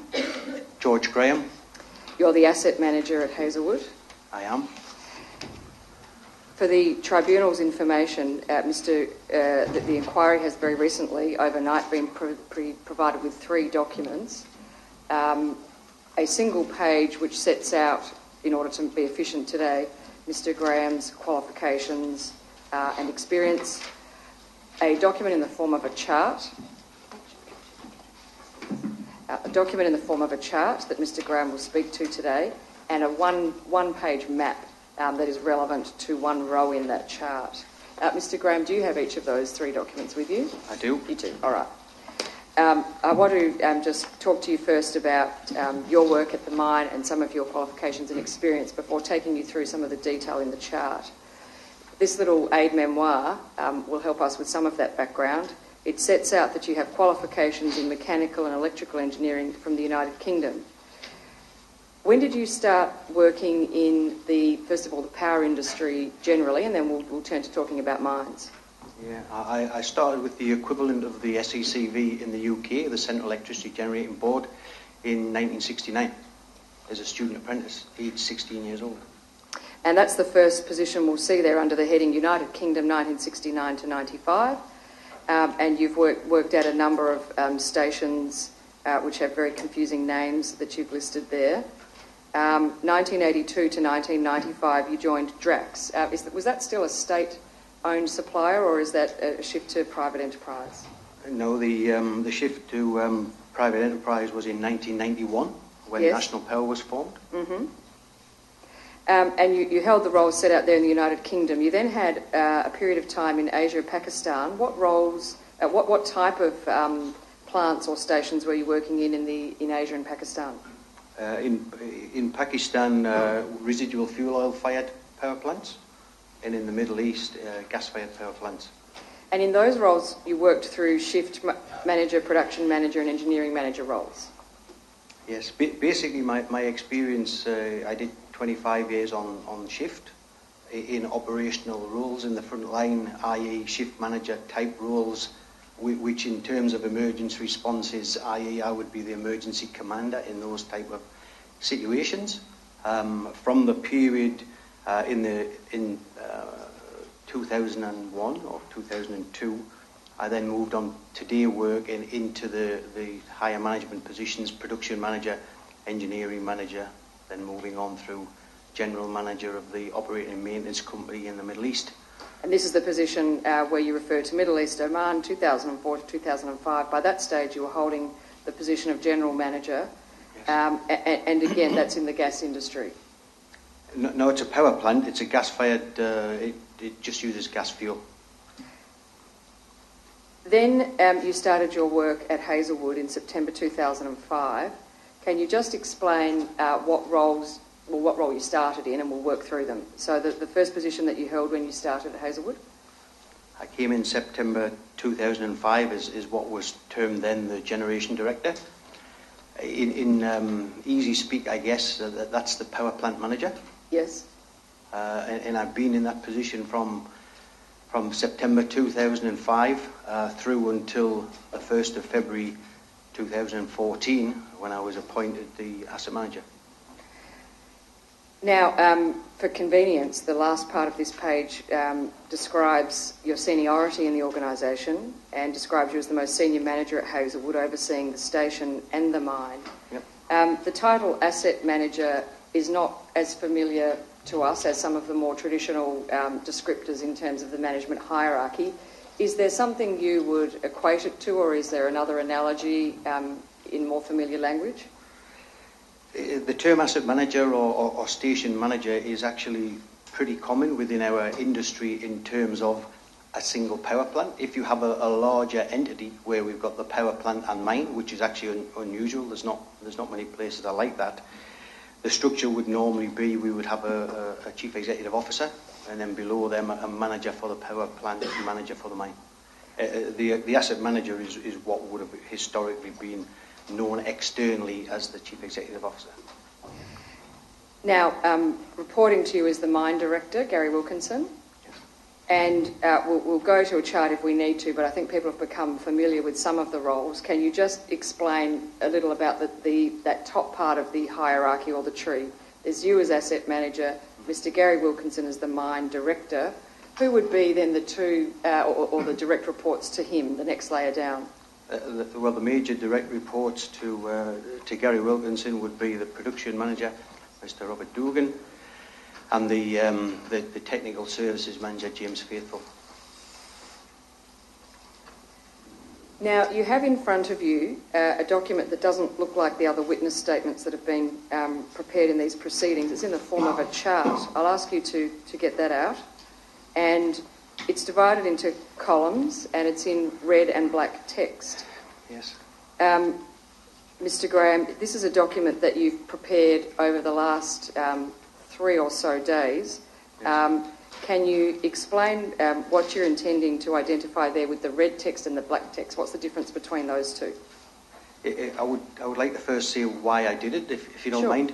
I was conscious that there was a request from the board as part of this inquiry that certain information should be supplied, and part of that was seeking views on improvements from myself. And I have heard said about why I haven't appeared until this stage. The view that we took was that to meet the objectives of the board as we saw them, it would be beneficial to have representatives that were closer to the action, so to speak, bearing in mind I took over the asset manager position on the 1st of February. And I think that's actually been very beneficial. But the part that hasn't been covered by them is the potential for the recommendations. So I was keen to be given the opportunity to appear to try and address that part of it. So as you correctly say, the document actually outlines two things. Basically, the black text is a view of what would be proposed for external parties or agencies to undertake. Obviously, it's just, well, not my view, our organisation's view of what might assist. And the red steps are the steps that we've taken a view that Hazelwood would undertake. And when you say Hazelwood would undertake, do you mean if they're recommended by the tribunal, or do you mean in any event? Look, what's in here is never going to be exclusive. I'm sure the tribunal will recommend many more things that on here. We feel that the things that we have mentioned in here add a lot of value, some of the red text for Hazelwood to undertake is actually linked to the other parties taking some action as well. If they don't take that action, then we'll be a little bit stuck, but we would encourage them to do that. But irrespective of whether the tribunal recommended them, we think they add value and we would wish to implement them. Excuse me, Mr. Doyle. Could I just ask you, Mr. Graham? Yes. So you said that you've taken 3 days to prepare these items. Mm-hmm. How widely populated have you discussed that among your senior management team? Yeah, the basis of where the information came from. Certainly, I've listened to all of the evidence from my direct employees here in the tribunal. I unfortunately haven't had time to listen to all the other evidence. I've listened to some. So some of the suggestions are based around what I've heard within these proceedings that I thought would be very beneficial. Some of the suggestions come more directly from asking the people that are very experienced, and I'm sure during the course of this event you would have noticed that, for their suggestions. And so with all of the major players involved in this tribunal, and also some key individuals that haven't been called, as an example, the electrical engineers. You haven't spoken to them, but that's a critical part of it. So that was the source of it. Just to clarify, how many direct reports do you have? I've actually got, things keep changing, I've got actually 6 direct reports. And have each of these seen this document? No. So these represent your views or your views of the people that you've spoken to? No, what I would say is what you have to remember, because I'm the asset manager, of the 6 direct reports, only one of those direct reports has direct responsibility for the mine. That's the mine director, Gary Wilkinson. So all of this collaboration has been with the mining director and his direct reports and others within the mine, because they were the appropriate personnel that had the expertise to assist. Perhaps 2 things arising from that, Mr. Graham. You mentioned electrical engineers. Yes. Is it the case that if you thought an idea was good, but you wanted technical advice about whether it was feasible from an electrician's point of view, you contacted the people at the mine to see whether it was feasible before including it? Yes, certainly. Even without the idea being my idea per se, there are questions about the reliability of the electrical system. So without me knowing what the answer could be, I approached the electrical engineers to say, what are the issues, what can we do about it? The second issue that might flow from some questions you were just asked is this. In relation to the text in red, do you have the authority and the capacity to implement them at Hazelwood? Yes, I do. Now I want to ask you about each of these, and I may not ask for as much detail in relation to all of them. Some of them you've spelt out in more detail than others. But if we start at the first page, you speak of Phoenix modelling.